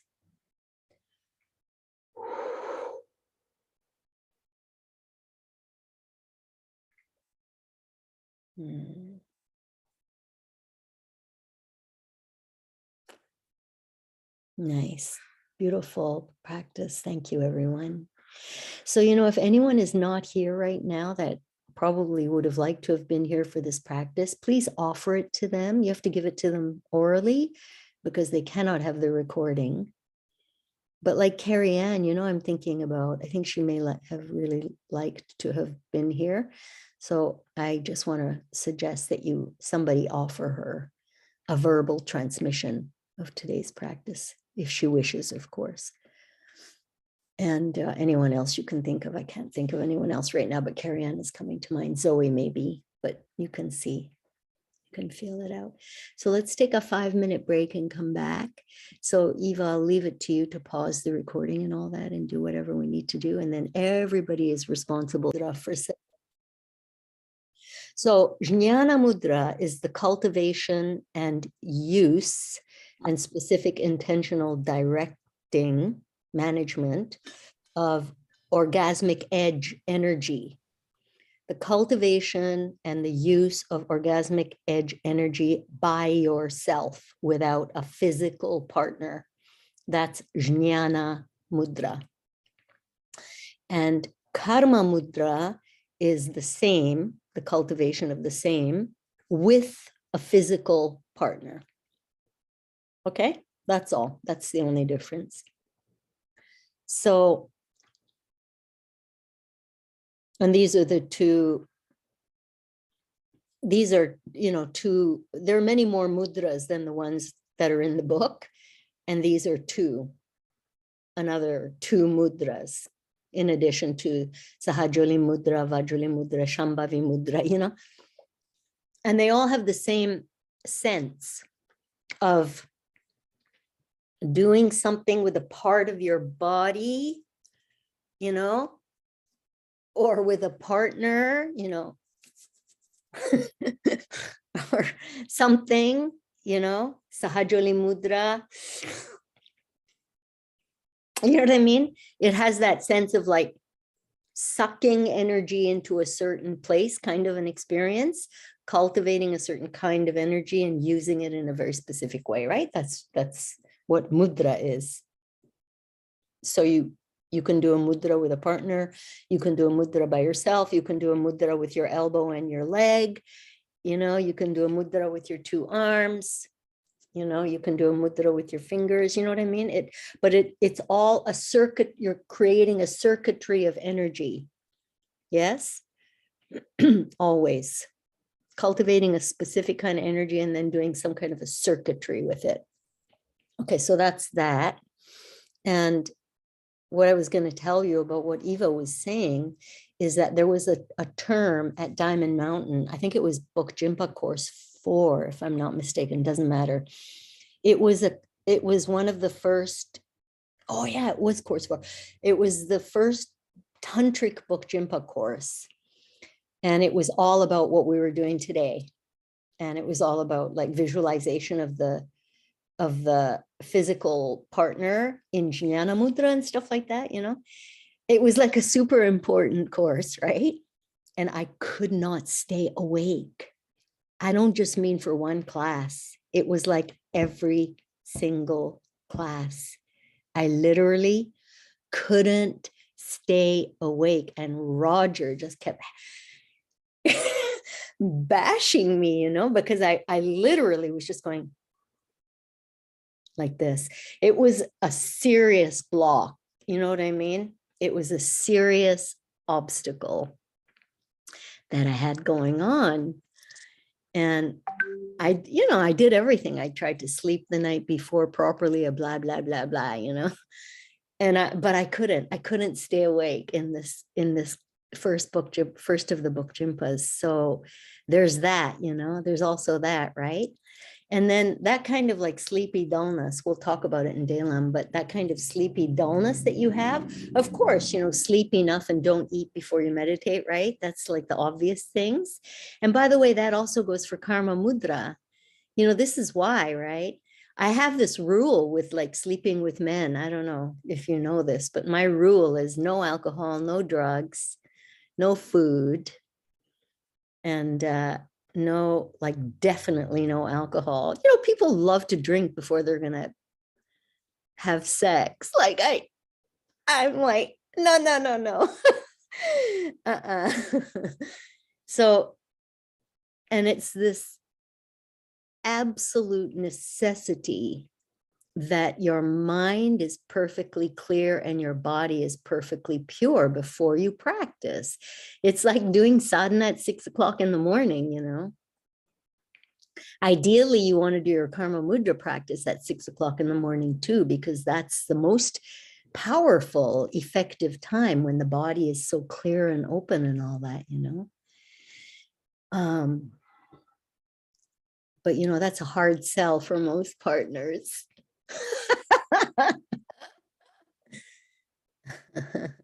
Along with everything else that goes with these teachings. I mean, it's a hard sell for a partner who's not involved, right? But yeah, no, we'll talk more about that. Okay, so let's move into Dalam.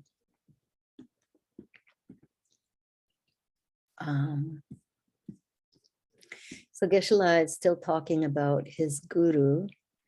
Why is he talking about, why does he do this for all Dalam, you know? He's talking about his guru all the time. It's because the beginning, the middle, and the end of tantric practices, the guru is the reason. And he's talking about his Lama all the time because he understands that to give a sense of how he experienced his teacher is to give a sense of how it's really crucial that we can experience our teacher in order for that teacher to function for us, in order to be able to use that teacher in the way that that teacher needs to be used in order for tantric practice to be successful, most successful, you know, the most successful. So here's more things he says, talks about. And, you know, he's talking about seeing all beings as your mother, right? Like it also goes back to that. So, and he's talking about how his teacher was able to see all beings as his mother. And that's why he keeps bringing up all these different biases and biases that his teacher didn't have, you know? So we're talking about that. And now he's talking about study level bias and how, I think we did this. I have a recollection of doing this one last time. Study level bias. You get to a certain point in your study, or like, let's say, for example, in your, let's say he's talking about the monastery, and you get to a certain level in the monastery where you don't even bother to talk to the newbies anymore. Yeah, you don't even bother with the newbies, you know, you only talk to your contemporary, you know, the people who are at your level in your studies. You don't bother to talk to all these newbies who have no idea what you're you're talking about anyway. But Ken Rinpoche did not have this bias at all. And he, even after 30 years of teaching the Lam Rim, he welcomed new students, you know, as the most important students in the class. The new students as the most important students in the class. And he always had like newbie level classes going on. You know, he had the class where everybody was a Tibetan nerd. And then he had the newbie class where he just served lots of cookies, you know. And that was about it. And then he didn't have position bias, where in the monastery, because he's always talking about the monastery, you get to be the abbot, you know, which Ken Rinpoche was. Geshe Michael's guru was the abbot in the monastery. And, you know, he was in the abbot's quarters at the very top of the best room in the monastery and all that.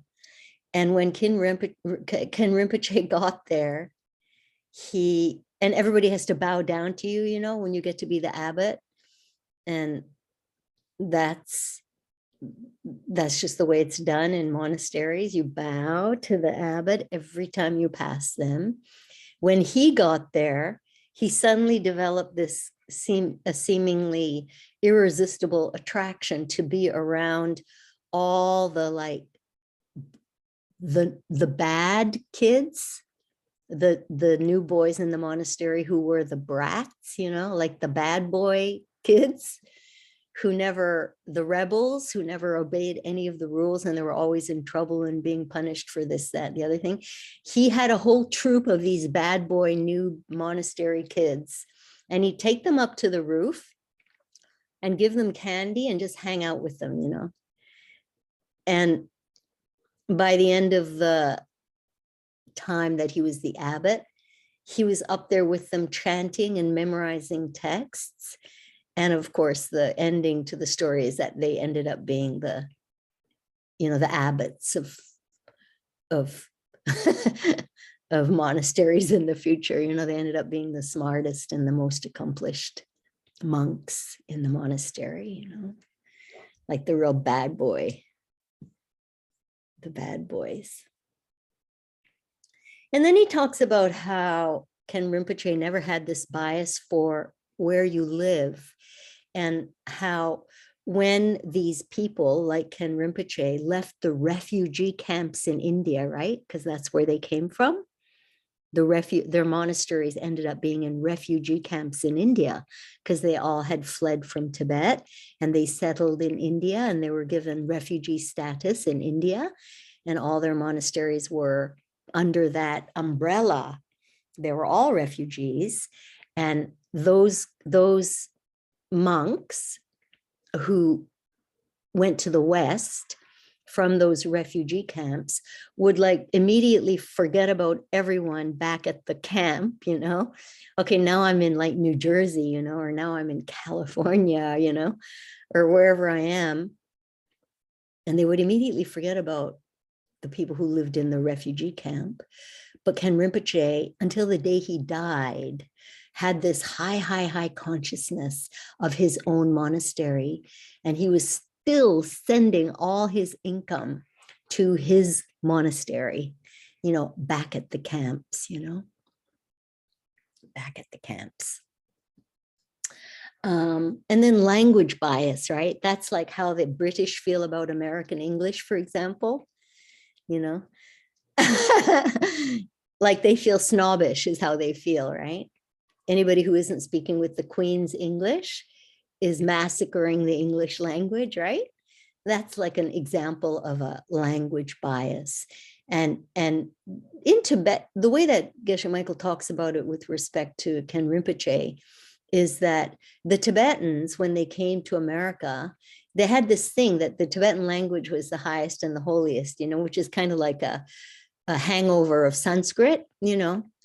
Sanskrit is in fact the divine language, but when the Sanskrit language got translated into Tibetan for all the scriptural translations, the Tibetans also inherited this idea that now, you know, their language was also the most divine language on earth, and that why should they learn English? You know, English was just like some kind of an inferior, ridiculous, stupid language that didn't have any of the refined finesse, you know, of Sanskrit attempting to be translated into Tibetan, right? So the Indians would have had the bias about Tibetan, and now the Tibetans are having the bias about English. And Ken Rinpoche didn't buy any of it. And he insisted that all the monks in his monastery, like the Mongolians, all learned English, which they're very resistant to learning English. They just didn't think that it seemed like an inferior, ridiculous thing to do that was a waste of time. So he started learning English when he was 60. And he started a school to teach all the new monks English who were coming from India or wherever. Okay, and then on to cultural barriers. And one of the last cultural barriers that we let go of is food. So how many of you people who have adopted Canada as your native land, like me, how many of you still eat the food from your like motherland? Like, Eva, do you ever eat pierogies? You know, like I eat Japanese food quite a lot, you know, and my mother does too. Like it's that bias of hanging on to your food, right? And you have this like, you know, I have a terrible bias about American food, right? Right? Like I'm not getting the emptiness of hamburgers and French fries, you know what I mean? Like I hold a bias, you know, when you hold a bias, you don't get it. Okay. You don't have a curiosity about hamburgers and fries. Okay. Sometimes I actually do have a huge, not only a curiosity, but a craving for hamburgers and fries. But if I'm not having a craving and I'm not having a curiosity, I'm having some like snobby, holier than thou attitude, which is the funniest part of all, right? Like I like to flip back and forth and think that there's nothing strange about it, you know?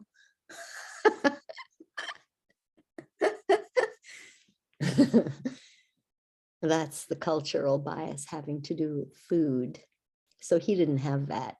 He fully adapted to American food. And when American people came, you know, he didn't try to serve them momos, which is like the Tibetan version of dumplings, you know, of pierogies. He fed them pizza and donuts, pizza and donuts and Coke, you know. And then station bias, you know, what kind of a station in life do I hold? You know, High Lamas would come. He wouldn't change anything, you know, in the household. You know, he would let them be comfortable, but he didn't like flip out. And he didn't have any jealousy or competitiveness towards High Lamas who would come. He didn't keep a distance from some. He didn't have this kind of station bias. And then Lama bias, difference between how people act in front of their Lama and how they act without them. So, you know, often at a Dharma center, this happened at DM a lot. It happened a lot. Certain people will appoint themselves in charge of the care of the Lama and then make rules on behalf of the Lama, right? Like, okay, no, you know, you can't do this, you know, you have to stay back, or you can't like approach them, you know, or if you want to talk to them, you have to line up or write your name here in this book, or, you know, students would do that without the direction of the Lama, right? So Ken Rinpoche had a rule that if a new person showed up at the monastery, that they were to be put in a special chair right next to him, always right next to him, and that it was required, you had to find out, you know, where they were from and what they liked, and if they put honey in their tea or sugar, or if they like butter tea, which is half ghee and half tea, you know, or what they liked, and you had to serve them that. And when His Holiness the Dalai Lama went to that monastery, which he did, they served him just the same. They treated him just the same. Imagine, you know, His Holiness Dalai Lama shows up and Geshe Michael is like, ah! And Ken Rinpoche is completely cool. You know, he's just like, what, you know, what? His Holiness, you know, His Holiness likes steak. And this is how he likes it done, go do it, like very, very matter of fact. He didn't hold bias, you see. And he really broke down the bias, the final bias, which is the bias between me and you, the bias between me and you, the ultimate Dakshin Nyamje, thinking what is the best thing that he could do for you, which is the first perfection. It's a way of giving the Dharma. It's a way of giving the Dharma. Thinking, what is the best thing that I can do for you? How can I exemplify the Dharma in the highest way, that it will strike you in some way, that it will strike you as in you will feel like, wow, you know what I mean? Arouse a curiosity in this person, whoever the other is, like they say something really derogatory to you, and your response is thinking, what is the highest thing that I can do for you? That you will be so curious. They will be so curious about your reaction. So they've said this super derogatory thing. What can you do or say that they will suddenly stop in their tracks of putting you down and think, huh? What? And have this curiosity about you. It requires that you had a curiosity in the first place about the derogatory comment they made. That's the first thing. And out of that curiosity, you provided the best thing for them. And when you provide the best thing for them and they suddenly have a curiosity about, whoa, that was a weird reaction, I was like trying to get a bee under the bonnet of this woman, you know what I mean? And like, what? Like she gives me this weird reaction, curious. Now I'm curious. That's giving the Dharma, right? Without bias, It's the most precious thing in the world, right? To cultivate that skill. Okay.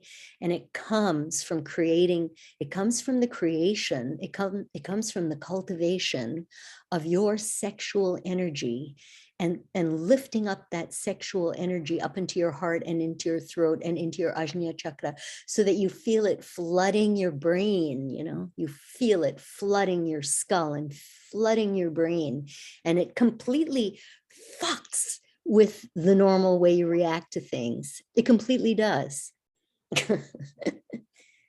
What do you call it, Eva? All the time? The system fuck. The system fuck, exactly.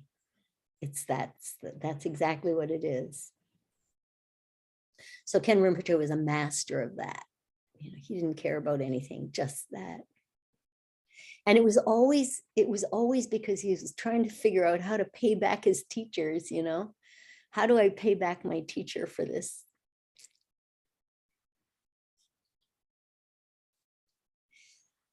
How do I ever pay back my teacher,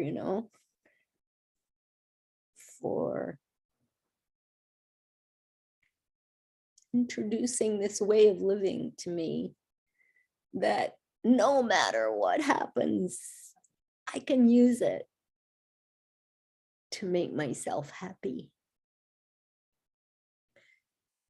And no matter what happens, I can make myself happy, which keeps me concerned about the happiness of other people, because if I don't have it figured out how to keep myself happy, it's really, really, really, really hard to do any kind of bodhisattva code, It's like, there's nothing more precious than that,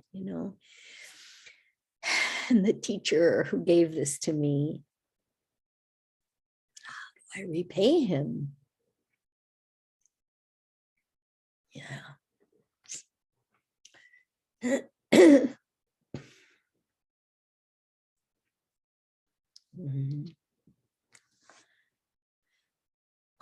So the six perfections, and Geshe-la talks a little bit now also about how Ken Rinpoche passed on the six perfections. You know, and he talked about all the books and everything and the 18 courses and all the things and the ACI course 7, you know, and here's the 64 vows and here are the 64,000 exceptions and and everything. And then there was something going on at a much, much, much deeper level as he taught, says Geshe-la, you know, something much, much, much deeper.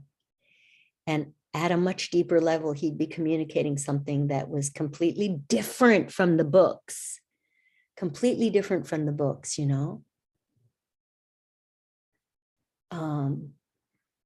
So, you know, I don't know if you know, but in this study of Tibetan Buddhist Tantra or Hindu Tantra too, it's the same. Initially, every new student is taken through grammar. Did you know the study of grammar, right? That's like in the Yoga Sutras, for example. You know, you study grammar, you study the language, the original language, right? And this is what was taught first, the super fine points of grammar.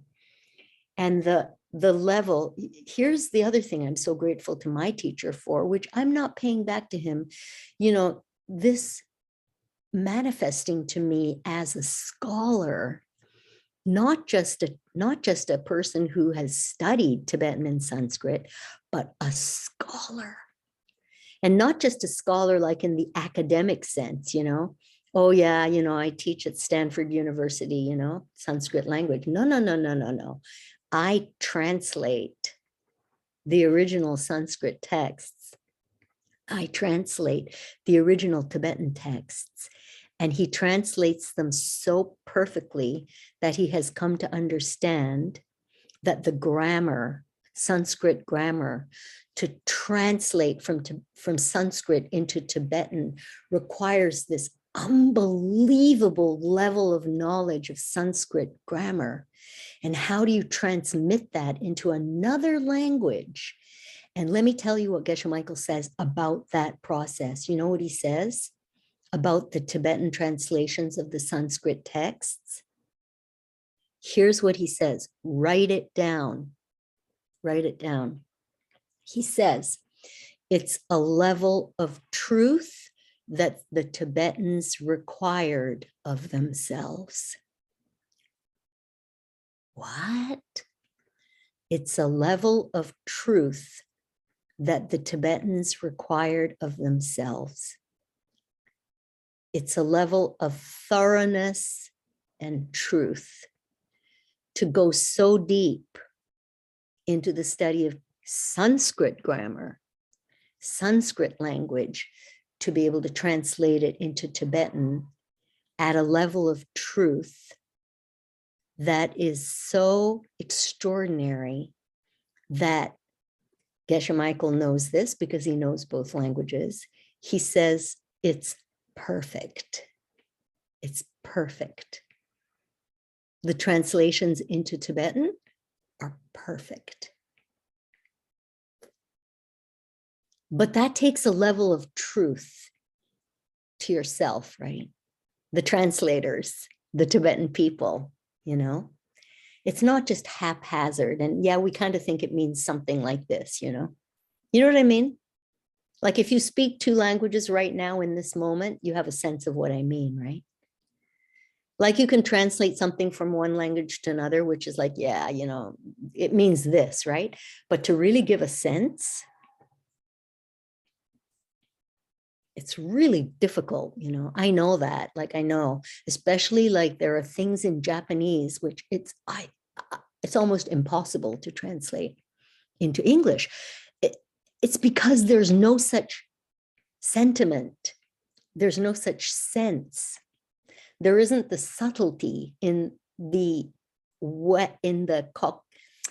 English language, you know, the subtlety doesn't exist to be able to translate, you know, and even so the Tibetans did it, you know, you know?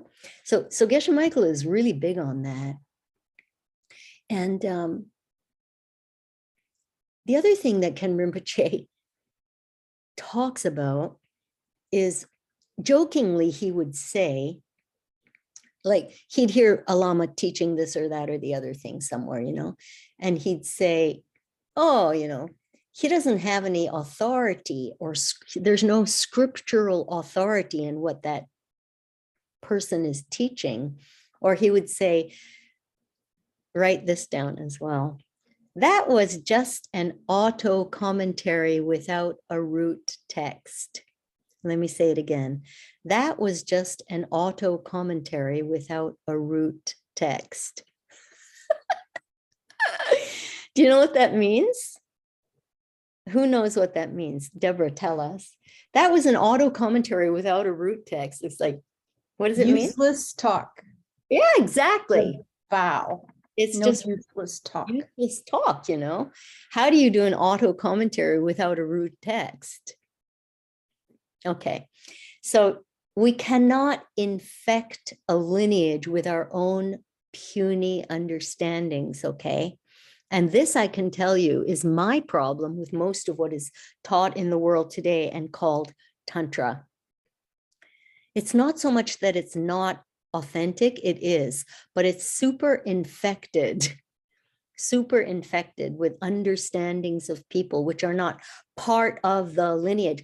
So what you really have to do is you have to, if it's not specifically part of the lineage, you need to say, this is my experience. This is my experience. Or let me give you an example from my life. Okay. That's not a scriptural transmission. It's not part of the scriptural transmission.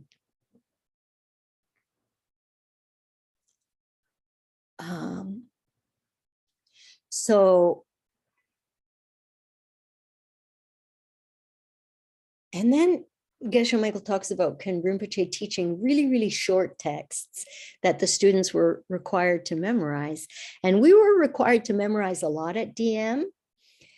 And in the tantric teachings, there are some assignments for memorization. And the reason for that is, you know, memorization is kind of uncomfortable. You know what I mean?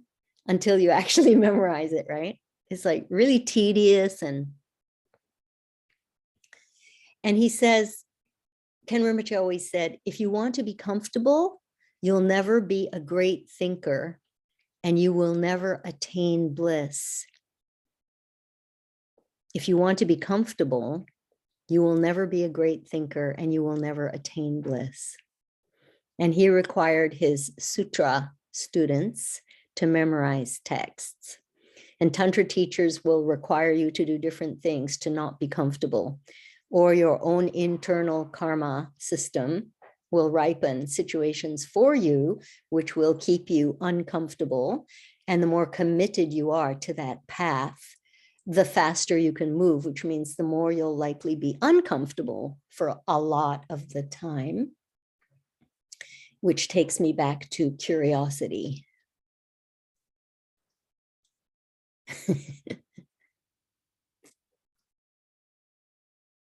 So, you know, so Ken Rinpoche is teaching in this country where most people, most of his students grew up Christian, right? And, you know, if you grew up Christian, or maybe even Jewish, I don't really know, but for sure Christian, we're talking about an hour on Sunday, you know, and then you're Christian. And there was no concept in that kind of Christianity that it's a part of your life, you know what I mean?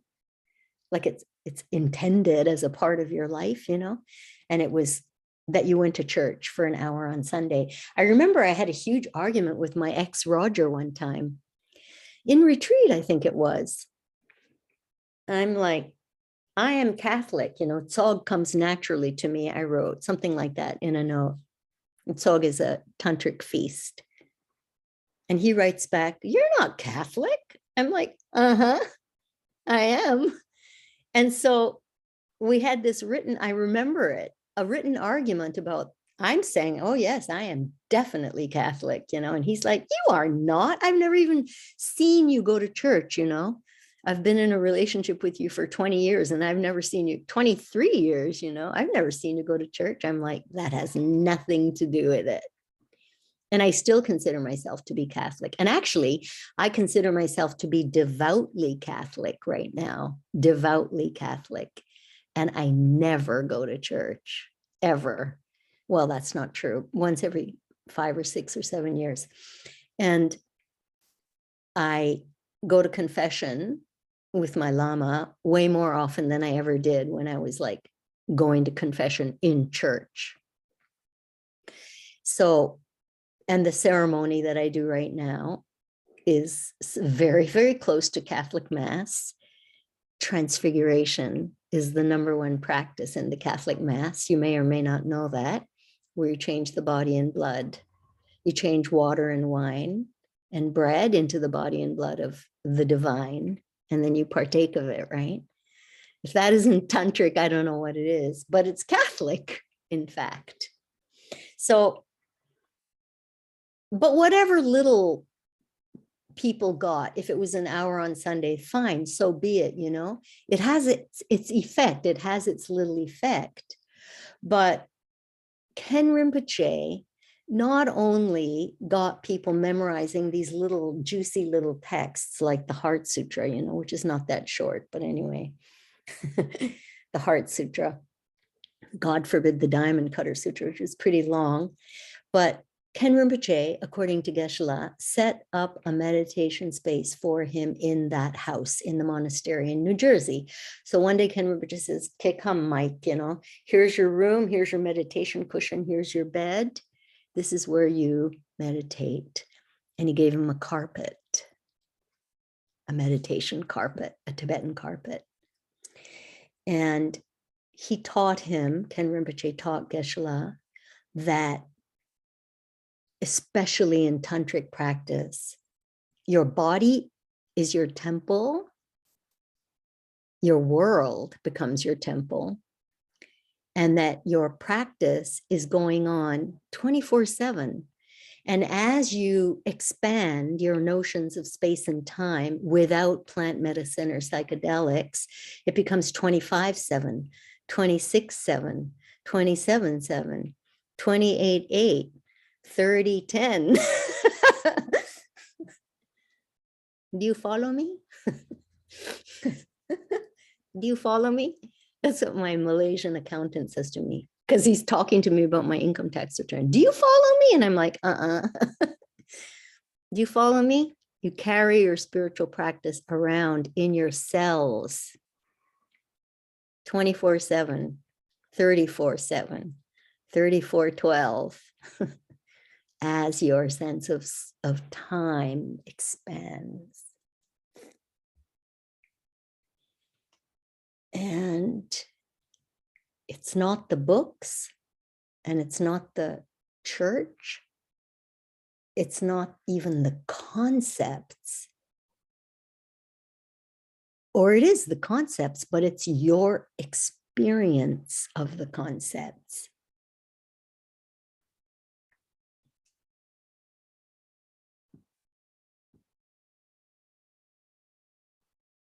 Can you actually come to a state of pleasure? Boom, just like that. Just in case somebody throws such a disparaging remark at you that, like, it seriously could throw you off, throw you off and set you off. Can you stay in a state of pleasure? Not just equanimity. Pleasure.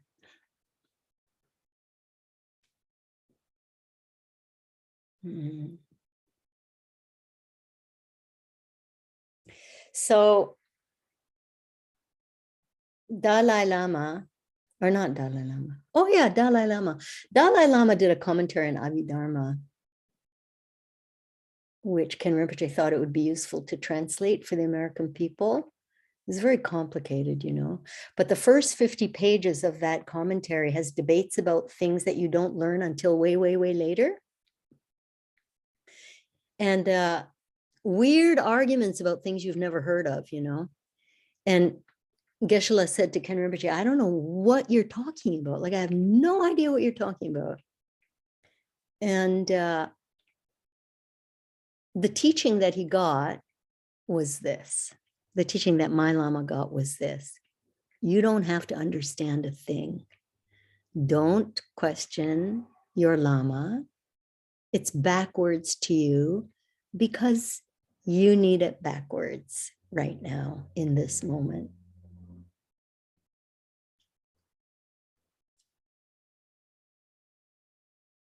Like that is so un-American, right?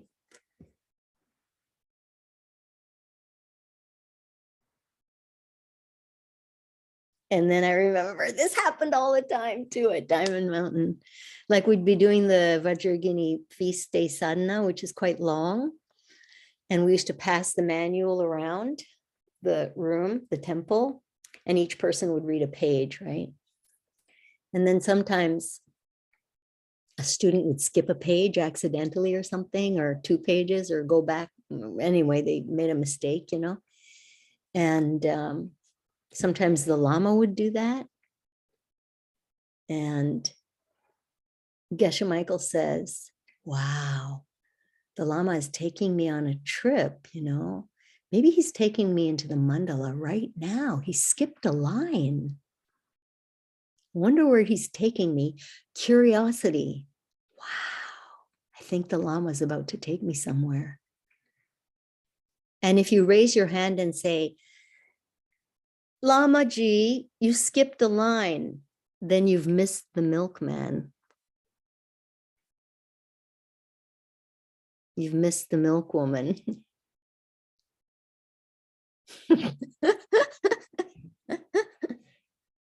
That's the Guru Yoga of Tantra. Everything is a trip in the mandala, everything. Pretty difficult practice, I tell you.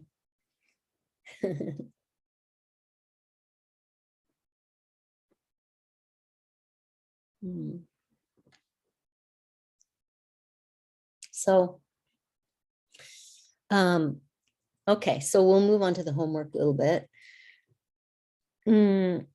Okay, what's a mental preparation that we could do before meditation? What is a mental preparation that we could do before meditation?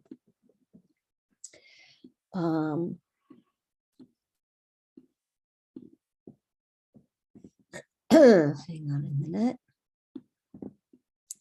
So His Holiness Panchen Lama says, keep going with your meditation on the steps of the path, especially the steps for people of lesser and medium capacity. Especially the steps for people of lesser and medium capacity as a mental preparation for formal seated meditation.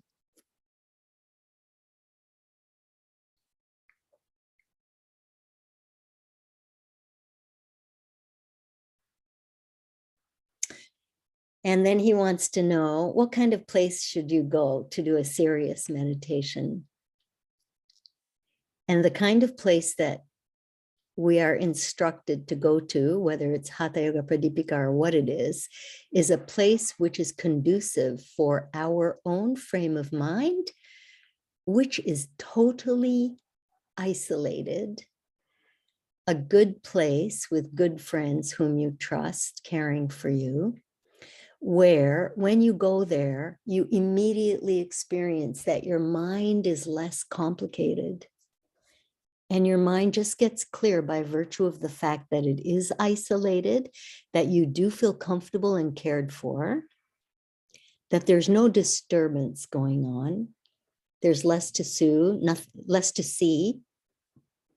There's nothing to do.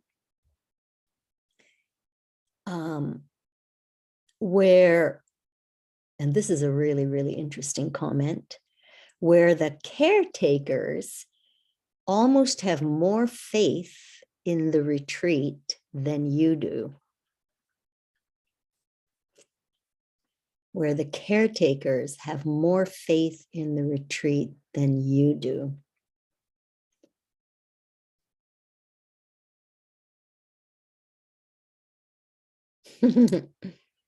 So here's the thing, okay? It's very difficult to meditate in a group if one person isn't concentrating. It's like a virus.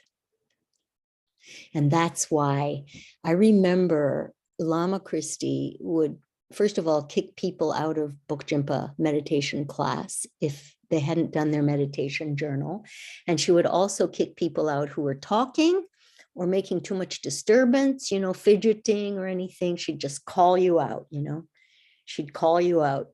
She'd just name you and say, get out all the time. And so what she was teaching is no matter what, I don't care how much your throat itches. I don't care how your foot has gone to sleep. I don't care. Just stay still. She was so hardcore and so mean. And what she was doing is this. If you are in a group and you can't concentrate, you're going to infect 149 other people. Yeah.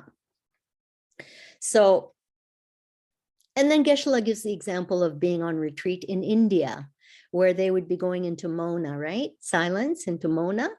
And they would say to the caretaker people or whoever, whoever, like the landlord of their house or whatever, they'd say, oh yeah, we're going into Mona and we need a certain kind of food, And the person would say, yeah, I know exactly what you mean, because it's India, right?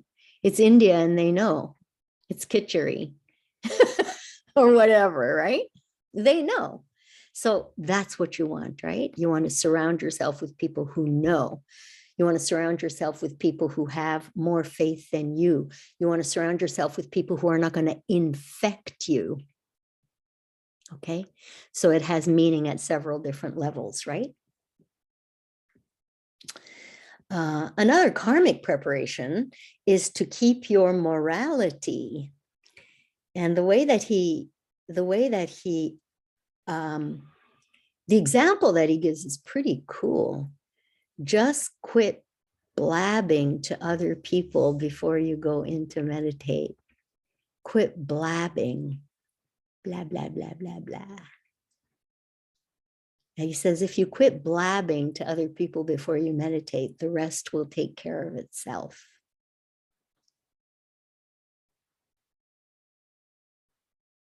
Yoga Sutra says pratyahara, right? Pratyahara, withdrawing the senses. His Holiness Panchen Lama says, avoid associating with too many people. You can even decide to begin working on shamatha even while you're working before you go into a retreat and try to cut down on contacts, having contact with people. Yeah. But even if you do have contact with people, you can work and be with other people in a state of shamatha.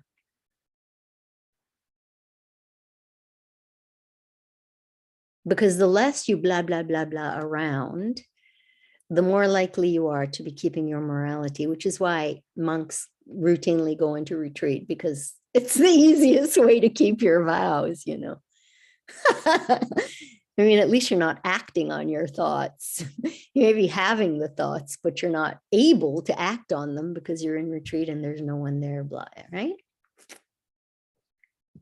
And then letting go of gross concerns that have to do with attraction to the senses.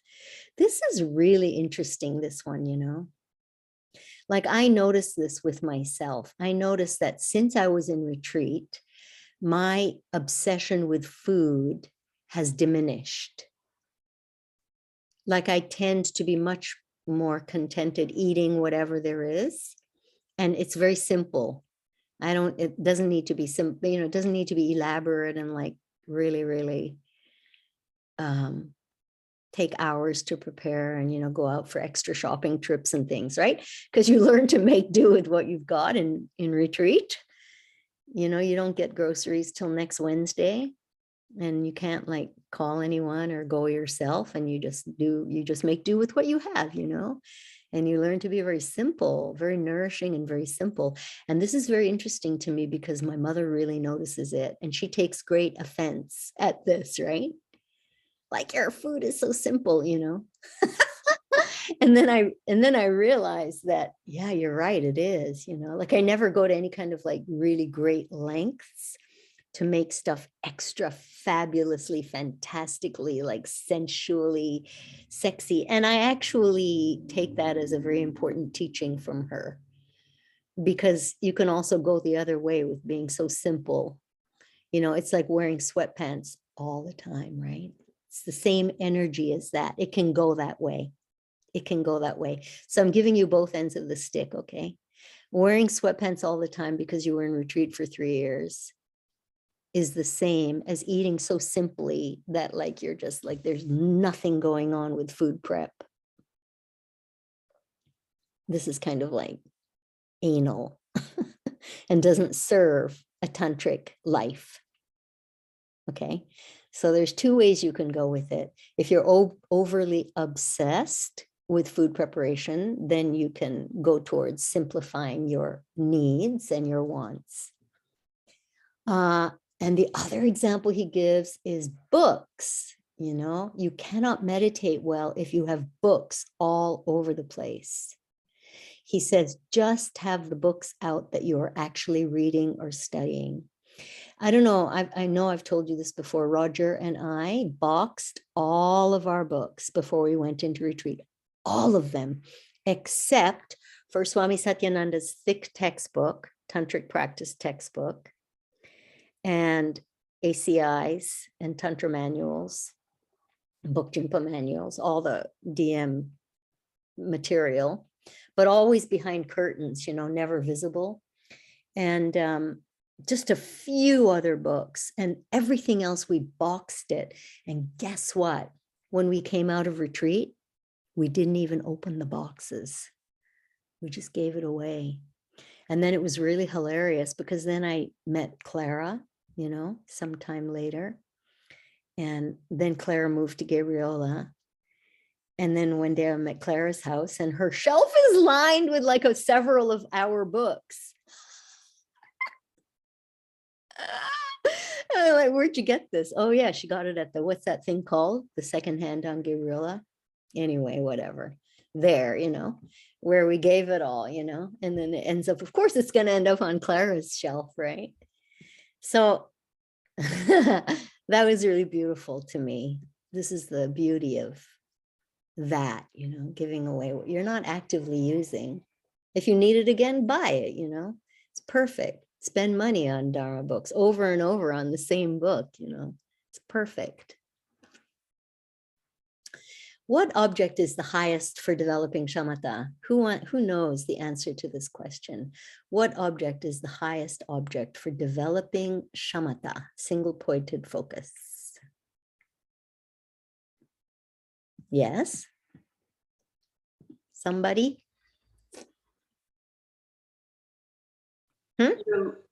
Quiet mind. The object of your focus when you're doing Your something. llama. Guru. Yeah, the guru.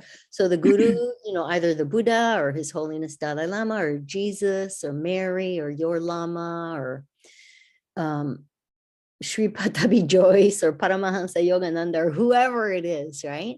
Whoever it is, if you have an image of them and you focus on that image, there's this extraordinary amount of good karma that you're constantly planting these extraordinary seeds just by looking at them. And the other more important consideration, as far as I'm concerned, is that you are preparing yourself for Tantra. You're preparing yourself for Kerim practice, trying to see another in this way, especially if they don't look that way to you, right? So if you get into the practice of always gazing upon the image of your Lama or a high holy being, then you will get yourself used to seeing others as high and holy.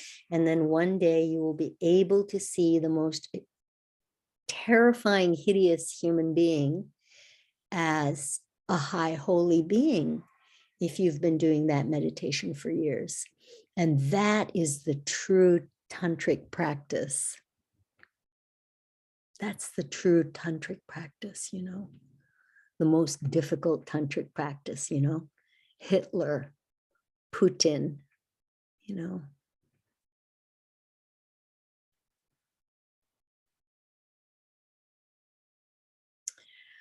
So now I am very, very, very delighted to offer you the definition of shamatha and vipassana, which is also in your reading, but it goes like this. Just listen. Close your eyes and just listen. The definition of shamatha and vipassana is a state of meditation which is imbued with the extraordinary bliss of practiced agility due to the power of single-pointed concentration on the object. Let me say it again.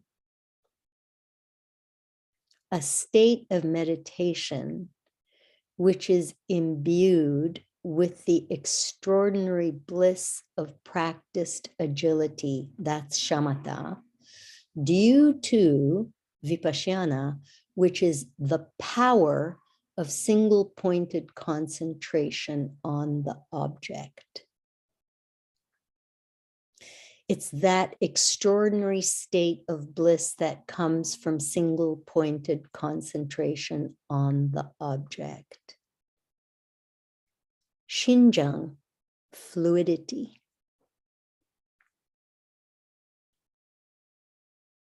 And have you noticed that? Have you noticed how easy it is to develop this when you're concentrating on your own bliss, your own pleasure? Is it easy? Is it easy to open your mouth and breathe in the breath of Shiva into your throat, your heart, your belly, your pussy? Is it easy to experience some degree of arousal? You could say, possibly. Is there any pleasure in that for you? And if there is, does it make it even easier to keep doing the practice? So, tantric practice offers you that method of developing shamatha and vipassana, which is also a razor blade, okay? So, you know, I run into more people who claim to be practicing tantra who are really just all about the pleasure, and it stops right there. So there's no intent to become enlightened through this practice of using our own edge of orgasm, arousal, pleasure to become enlightened. This is the missing ingredient. And the reason that I selected Somananda Tantra School for just rounding out some things with Tantra massage and so on is because the first thing they always say is Tantra is the use of energy in order to raise it up to the higher centers and become enlightened. That's like the beginning, the middle, and the end. And if that's not your intention, you're in the wrong room. And they'll just say it to you as well, just like Lama Christie, and they'll kick you out of the room just as quickly as Lama Christie did. Because if you're not there for that reason, then there's nothing that you can learn, you know? There's nothing that you can learn. In fact, it will only make it worse. You'll only become more and more and more and more and more drowning in your own ecstasy, in your own whatever. And it won't do you any good. It will just keep you spinning as a hungry ghost, you know? So in the meditation where First Panchen Lama says, get the holy being to be the size of a pea, you know, across from your navel. He's getting into some tantric things, okay? I mean, this is very tantric practice to visualize the guru at the Manipura chakra, you know. You know, you can bring the guru into your body through the Sahasrara and drop the guru down. to behind the heart, right? We've been doing that. These are all the same practice that we did today, okay? Breathing in the breath of Shiva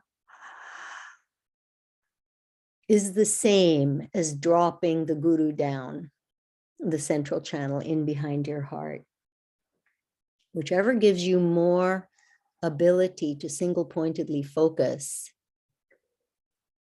is the practice for you.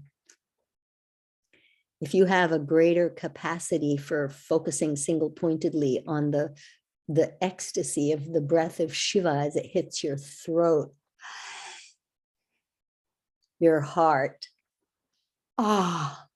your belly, your yoni, like if that really turns you on and keeps you so tight in your concentration, then that's the practice for you. So you need to be able to make a determination about your own predisposition. You know, I mean, there are people, 2% of the population is comfortably celibate, according to Geshe Michael and other preeminent authorities, you know. And if you're a member of that 2% of the population, then maybe the dropping the guru down into the Sahasrara and in behind your heart will do it for you. Bhakti, you know. You can always do both, right?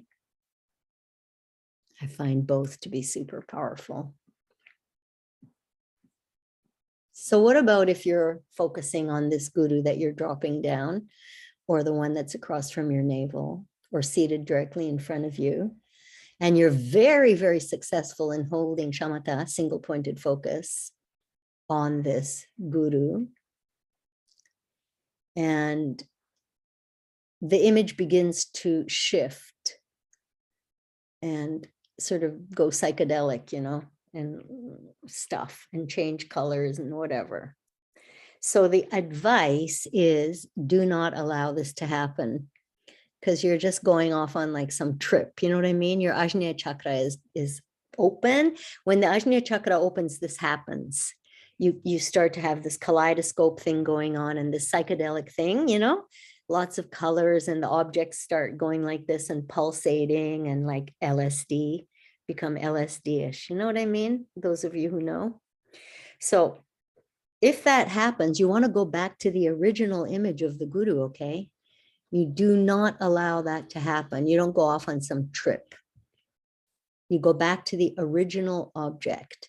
Now, that's shamatha. However, what about if you have received tantric initiation and you've been introduced directly to Vajrayogini, for example, or Bhairava, and you're doing a meditation on your guru, and suddenly your guru transforms into Vajrayogini. Like, what are you going to say? What are you going to say? Get out of here, Vajrayogini. I'm trying to focus on my guru, you know? No. You don't say that. Vajrayogini is your guru, you know? Your guru is Vajrayogini. They're one and the same, you know? Okay. What about if you having a really bad day and you can't meditate at all on the image of your Lama? Then the advice given is, and remember that we haven't hit tantric initiation yet, don't get upset, just focus on their outline, or on half of their form, you know, just their face or like that. And if you just get the outline of their body, you know, sometimes suddenly it will just fill in. So First Panchen Lama suggests a certain resolution as you go into meditation, to have an intent, you know, to have a consecration, right? Make an offering. And then we have, as more aids, we have the 5 problems of meditation with the 8 antidotes. And Geshe Michael loves the first problem, which is Lelo in Tibetan, Lelo. And he likes it because it sounds like what it means, which is that you just don't feel like it. You know, you just don't feel like doing it, you know. You just don't feel like doing it. So how many people here have ever had an experience of something that you do every day, something that you do every day? whether it's asana practice or meditation or brushing your teeth or making dinner for your family, whatever it is, but something you do every day. So have you ever had an experience where you just didn't feel like doing it? Okay. It's that's all. It's just that, you know. So say you've cultivated a daily asana practice and you just don't feel like doing it. The more you've cultivated that practice, the more it holds priority for you, whatever it is, okay? The more it holds priority for you, the more likely you are to do it, even though you just don't feel like doing it.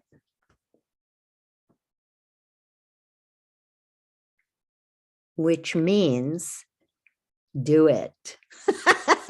Because the more you cultivate doing it, the less that lay low problem will affect you, because it does affect all of us, you know. And then if you don't feel like doing it, you can apply the 4 antidotes. Number 1 is faith, right? You have faith in the benefits of doing it, whatever that might be. You have faith in the benefits and you list the assets, you know, you list the feel good things about it, right? You list how it makes you feel good to do this thing. Number 2, making that list triggers your strong desire to get those things in your body, in your life. You want those assets that the faith has brought you. So you have a strong desire. Number 3, that makes you willing to put in the effort. Having a list and wanting it, you get up the, you know, what it takes to do it, right? And then and then you stick with it even when you have like a lay low day. And then number 4, Xinjiang. So this fluidity, you get very good at doing it because you get good from doing it every day. You develop a fluidity in cooking dinner for your family. You develop a fluidity in your asana practice. You develop such a fluidity in your chakra sadhana or whatever it is, that the benefits, the faith that you have in the benefits are so strong that you want it. You just want it. You know how it's going to make you feel and you want it, you know? And so then you just do it fluidly, effortlessly. You just do it. And it's that fluidity that makes you good and keeps you doing it. How do you get the fluidity? Do it every day. It's like an upward spiral. Okay, so then in the gorgeous reading, right, there's this beautiful poem about a whole life's practice in one poem. And His Holiness Panchen Lama is describing 12 kinds of special practitioners. You only need to name 4 for the homework question, but I'm going to read you all of them, okay? 12 kinds of special practitioners that His Holiness is talking about. You can just listen, relax and listen. The first kind of special practitioner is the kind who lives in a garbage dump. Homeless. Second, the kind who wears 3 robes ordained.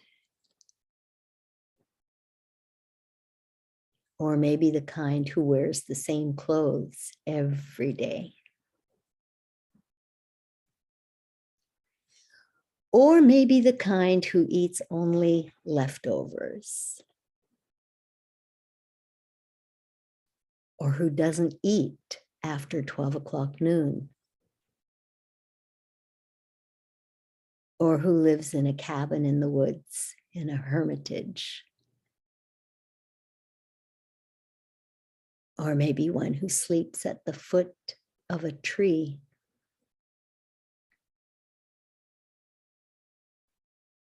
Or maybe one who has no roof. Or who lives in a burial ground. Or maybe one who lives in filth Or maybe one who can just lie down wherever they are and they're at home.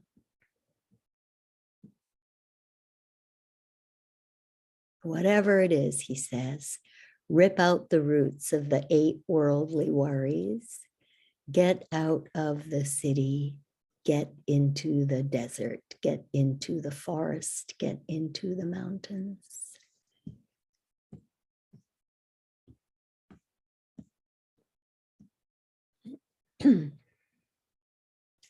Okay. So last thing is the Bodhisattva vow that if you don't stop your meditation and take care of whatever it is that's breaking your concentration and take care of it, you've broken that vow, okay? So if you have a restless desire and you're missing someone or something, you know, like, you know, I'm doing my mantra practice or whatever, and I'm just like yearning for my Gabriola house just for this, to be practicing there, you know, restless desire. Or, you know, this or that gorgeous man, which is a really common one for me, the source of a lot of restless desire. Then there's a feeling of malice, right? A feeling of like ill will towards somebody. Oh, they did this thing to me. They did that thing to me. Or a bigger kind of a malice, you know, like a hatred towards the warmongers or whatever it might be for you. Then there's drowsiness and mental dullness, which we've talked about today. The obvious answers are please do not overeat, please do not undersleep.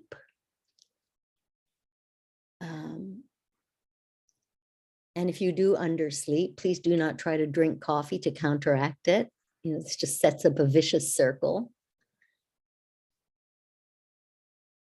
And have an awareness that if you lack 1 hour of sleep, your attention span approaches the level of a legally drunk state of mind. The more sleep you lack, the more your attention span drops to the level of what they call legally drunk. Do not drive, okay? Hour by hour of sleep that you lack. So now we're talking about the lives of other people if you're going to get into a car and drive, right? In this state of lacking sleep. Do whatever it takes, you know. Then there's attraction to sense objects. And that's obvious, you know. It's obvious, attraction to sense objects. But it can also be attraction to news. Having too many friends, you know, constant like this all the time, like catching up with this one or that one, blah, blah, blah, blah, blah, blah, blah, blah, blah, blah, blah, blah, all the time, texting people and calling people, you know, constant. It's just constant. It's also that. And then the last one is called unresolved doubts. Unresolved doubts are pretty interesting. So it's not, I can have this second bowl of ice cream. I can have it. It's fine, you know. I haven't been overeating all day and I rode my bike from, you know, Squamish to Whistler and back again. And I can have a second bowl of ice cream, even though I want to meditate after that and probably, but no, I can do it. So it's not that. That is not an unresolved doubt. An unresolved doubt is having a vague discomfort with whatever it is in your practice, something that's niggling at you.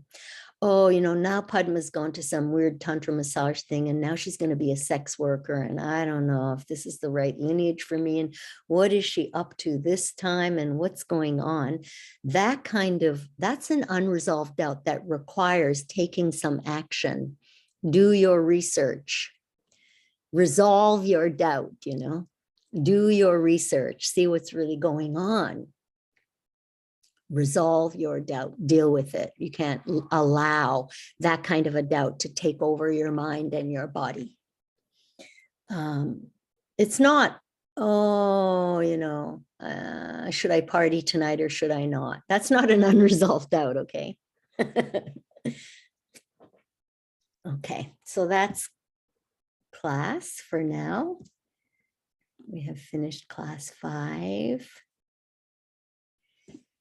Okay, So let's open our mics. Have a little open discussion or anybody have any questions or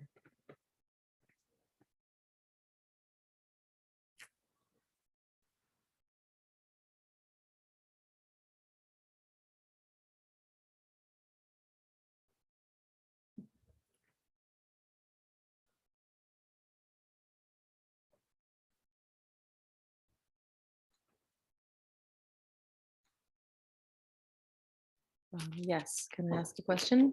please, Sadira.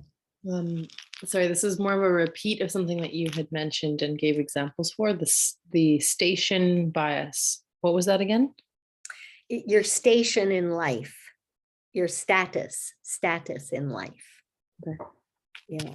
So because you're, a high lama or because you're a senior student or this or that, you, for example, because I'm a senior student of Geshe Michael, I get to decide who's first in line or if they get to talk to him during the next break or, if they get to come to a tsog or, they're invited to the Lama house, I somehow Okay. have this station in life because I'm a senior student, something like that.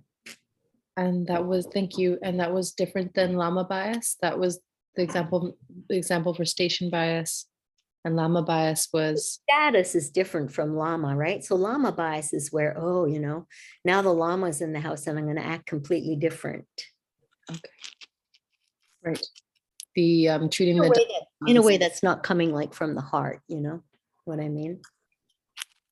Like, I remember this actually happened to me. I'll give you a good example of this.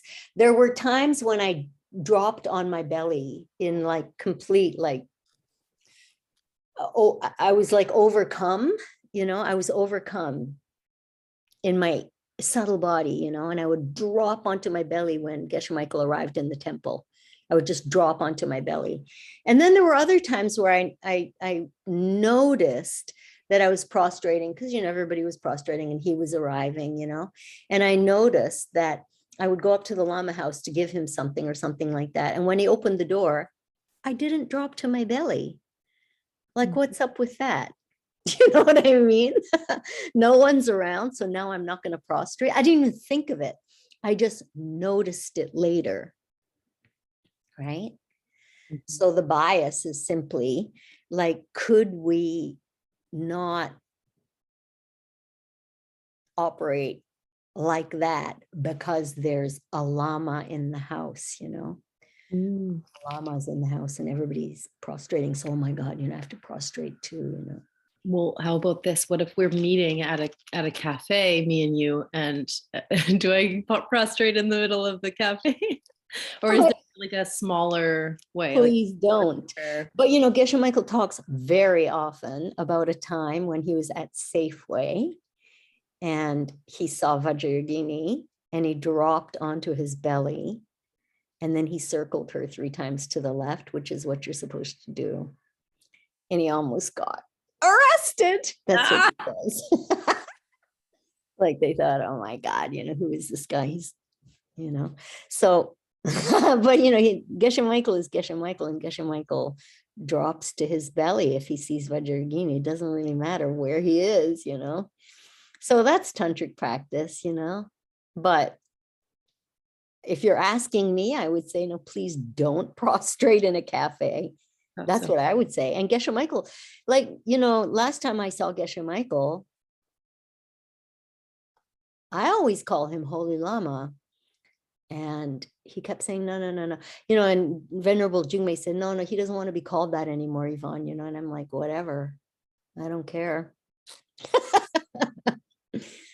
I don't care, It doesn't mean I'm going to shout it out.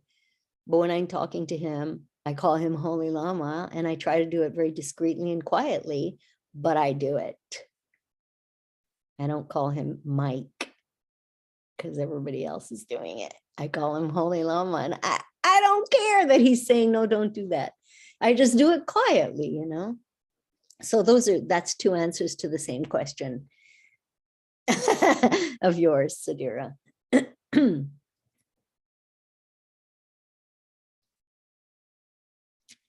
you going to open your mic, Deborah? Yeah. I have two questions. When you were talking about the Dalai Lama commentary, you Abhidharma, called it, pardon? of the Abhidharma. That was it. Okay, was the Abhidharma, yeah, 80 Abhidharma. Abhidharma is a very, very old Buddhist text, 250 AD, something like that. And it's the topic of the first few. How many ACI courses? Lara, do you know? Anyway, it's like where the Yoga Sutra teachings and stuff like that come from, those kinds of texts, Abhidharma. Okay. It's like perceptual theory and the nature of reality. And Do you And I mean have one more Abhidharma question. Kosha? Treasure- or what is the- Abhidharma means treasure house of higher knowledge. Okay. Yeah. And it's the main scriptural text for many ACI courses, right? You guys know that, right? Yeah. And then the next question I have is, when you say everything is a trip around the mandala.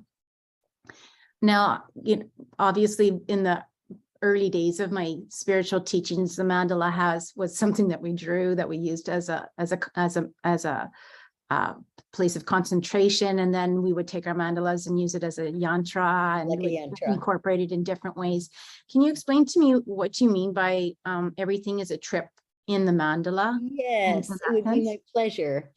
I want to thank you for asking that question. It's a really good question. It's a beautiful question. So in a larger sense, and in tantric initiation, after tantric initiation, and even before, the mandala is your life. It's your life. It's your world. Your whole world is now a sacred universe. Your whole world is a sacred universe. That's the mandala. Okay.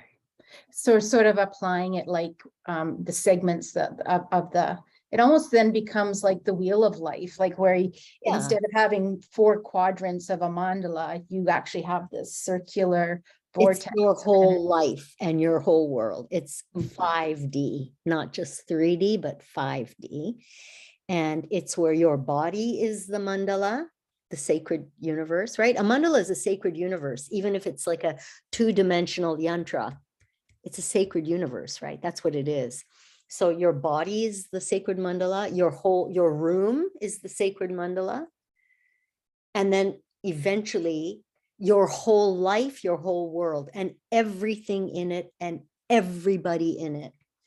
So when you set sacred space before doing partner practice or tsog or anything, and you put flowers and you light candles and you set out offerings and you put some music, and you put some fragrance and some incense, when you set sacred space, you are getting yourself accustomed to the idea that that whole process of ritually setting sacred space becomes a 5D experience in your whole world.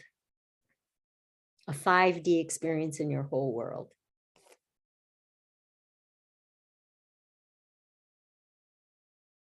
And fire, light is one of the things that you set when you set sacred space, like a candle.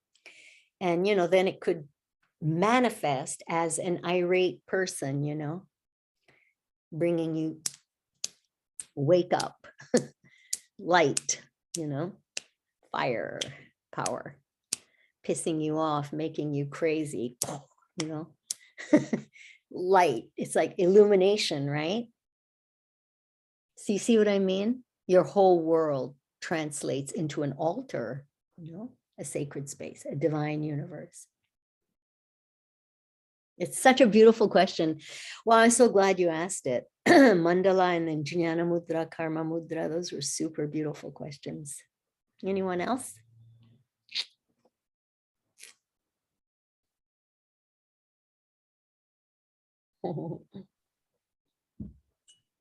I have a question. First question is, I just wanted to make sure and also reinstate it. Our little homework assignment for this week is to first of all pray for stuff to come up, and then when the stuff comes up, we go into like the very specific one sentence of what that affliction is about. And Curiosity. yeah, curiosity. Never get mind the curious. cerebral. Don't do the cerebral. Don't do the cerebral thing. No, Okay. no. So some shit comes up, you just go.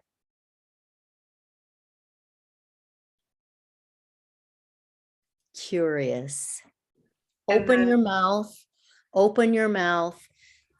Receive the breath of Shiva into your throat, your heart, your belly, your pussy. That's all. I wonder what. Wow, I wonder what. Just that. Okay. Not even, don't finish the sentence. Fuck. Do you know what I mean? Just Do not finish the sentence. Just be available in this.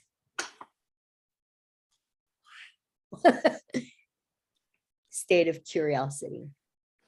It's very special, that state of curiosity. Right?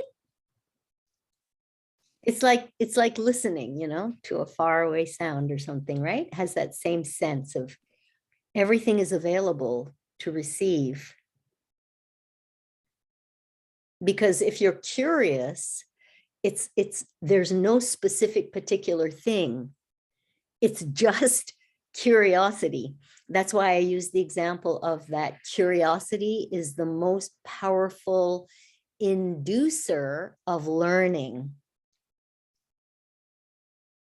What will make you the most successful student with the 5.0 grade average, or 4? Is it 4 the highest? Whatever it is curiosity.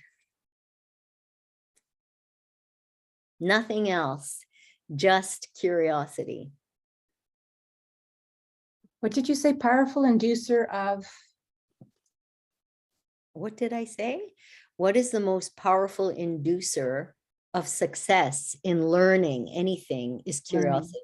So I have the great good fortune, seriously blessed, to have in my life studied only those things which I had a burning curiosity about. That's all. I didn't ever, well, apart from high school, I never studied anything else. I only studied those things that I had a burning curiosity about. And still, I only study those things that I have a burning curiosity about, even now. And people say, God, are you going to another course? And I'm like, yeah, because I have a burning curiosity. So it's that quality that you want to bring. Let's all dedicate together because Turiya has to go, I think. Is that okay? Did you have another question, Eva? yeah, but it's so Wait, let's just quickly offer together and then Turiya can go and you can ask your question, okay? So let's really make an offering of this really beautiful questions that you've brought today.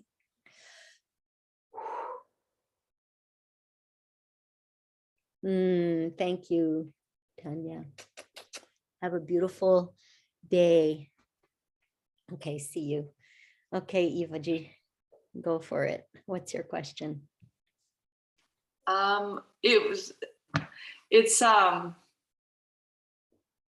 It's just like a personal thing I'm going through Mhm. where I've just like, every day come home from work, sometimes it's at 7, sometimes it's at 3, and I'll try to like take care of myself and go to bed early, but it just doesn't happen. Like something happens or someone comes or whatever, and like I don't know, I find it difficult to just set the boundary to be like, no, it's 9, I have to go to bed because I wake up at 4:40, whatever.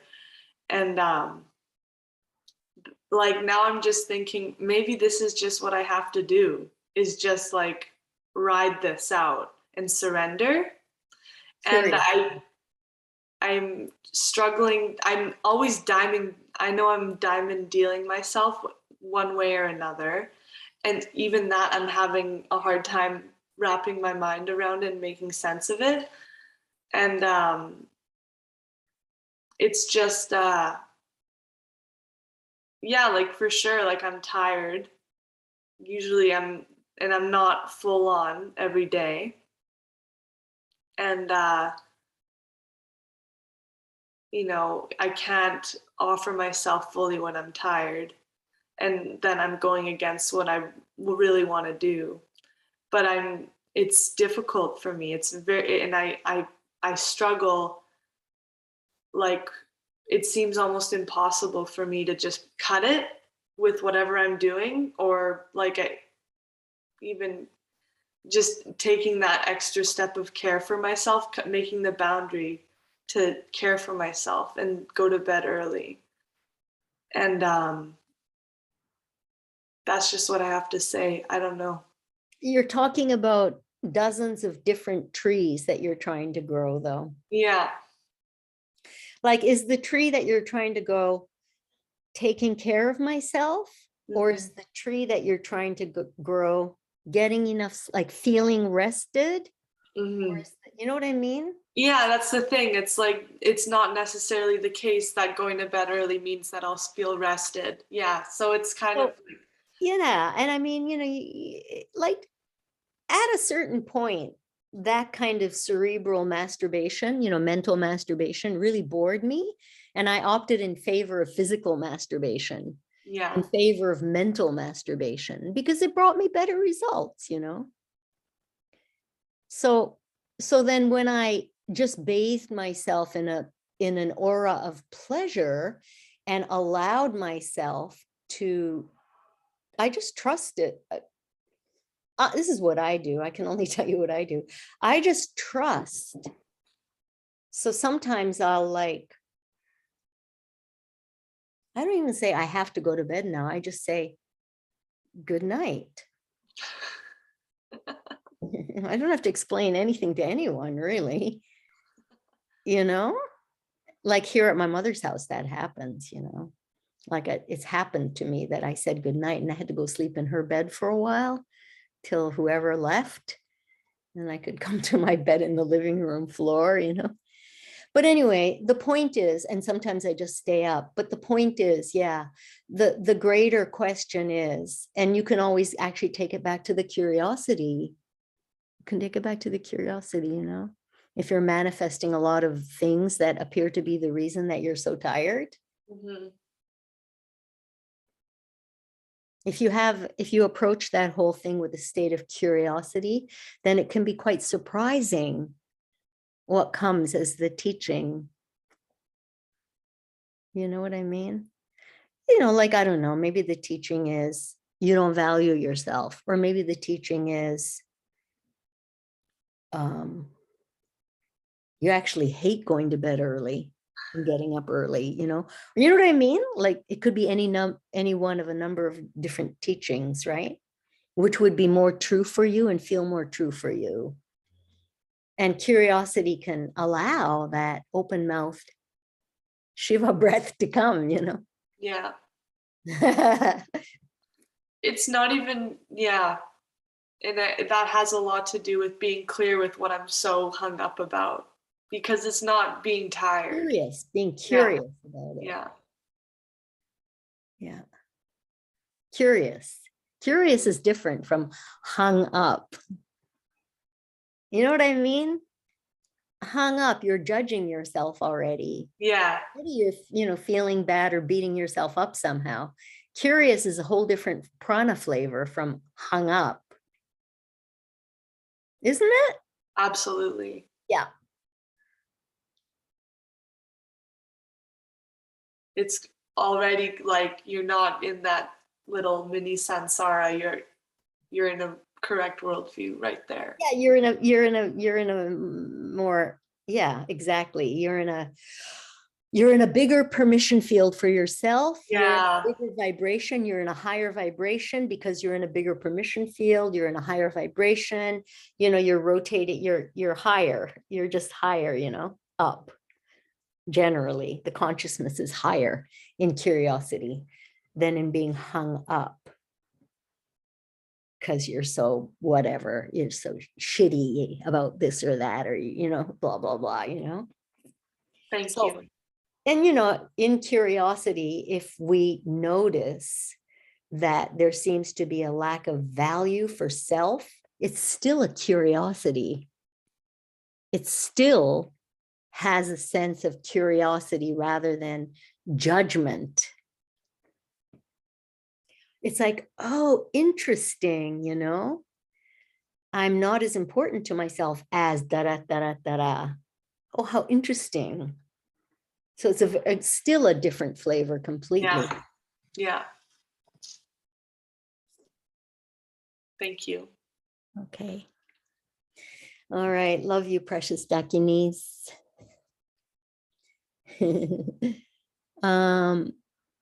See you next Saturday. Oh my God. Ooh. See you next Saturday, 6 o'clock. Lada, shall we carpool? Oh, here. Oh, that's right. It's at Evans. It's at Yay. Eva's house.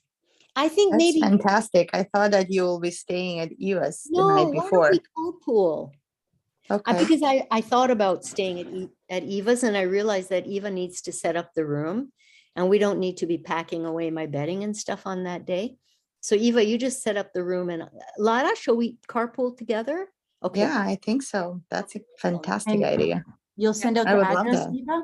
Yeah, I'll send out an You email. in North Van? Yeah, I'm in North Vancouver, right off the highway. So it's not hard to get to. And Lada This and time frame. Lama, would you be able to grab me on the way as well? I'm Where kind do of you close. live again? I'm close to Richmond. I'm in Kerrisdale. Oh yeah, Lara and I will come. Yeah, we'll come. Yeah. Of course. Yay! Thank you so Yeah. much. Okay. Okay, see you next Saturday. Oh my God, how exciting. Are we going to do breakfast together? Apparently, Yeah, but that you can so- ask Sadira about that. Yeah, Okay, Sadir is I'm in gonna- charge of that. I'm gonna leave the room, but not the meeting. Oh, no, I can leave the meeting and you can stay, right? Right? So I'm gonna get my mother up and you can discuss the menu or whatever. Okay. Ciao, Bellies. Thank you for your teachings. Okay, so breakfast. I had mentioned to Padma maybe something simple that's like easy that we could just do one batch. I think we had talked about it, the three of us. Just oatmeal or something, maybe some fruit, maybe nuts, chocolate, something like that. And then you said you wanted to make your chai, Deborah? Yeah, that would be You can bring awesome. chai. Yeah. I'm gonna have to leave for work at like 10:20 that morning after everything, but you guys can stay, and Sadir is just in charge of, I'll clean up anything and let myself out after everyone, I guess. And then Yeah. just let me know if you can text me which roommate might be home or most likely is going to be home, so then I Yeah. can talk to them or let them know when I'm going to leave. Sounds good. Yeah, the roommates should be home. Everyone should be home. And I'll just have to go over it all with them. Cool. And figure out who's going to be around. And yeah, I'll give you guys a good email about that soon. Do you have a big pot?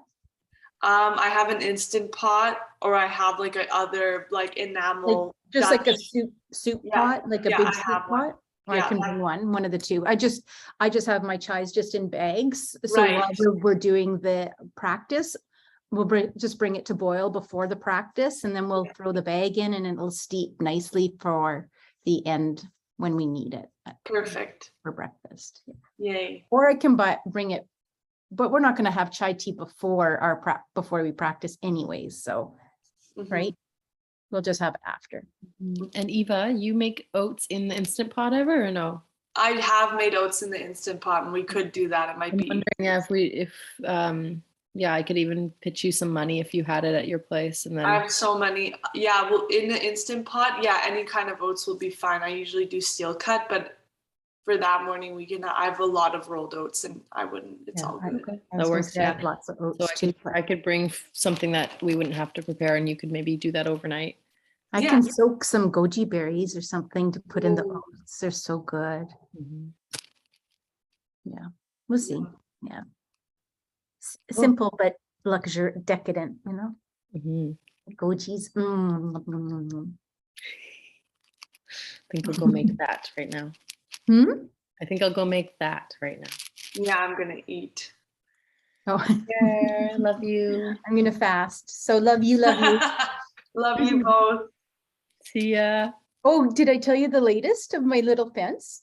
So my greatest teacher is my neighbor, right? So for my disruptions, like before, I'd be like 14 friends going to Vegas together, it's like dropped all my friends, dropped the men in my life, dropped the back doors, dropped everything.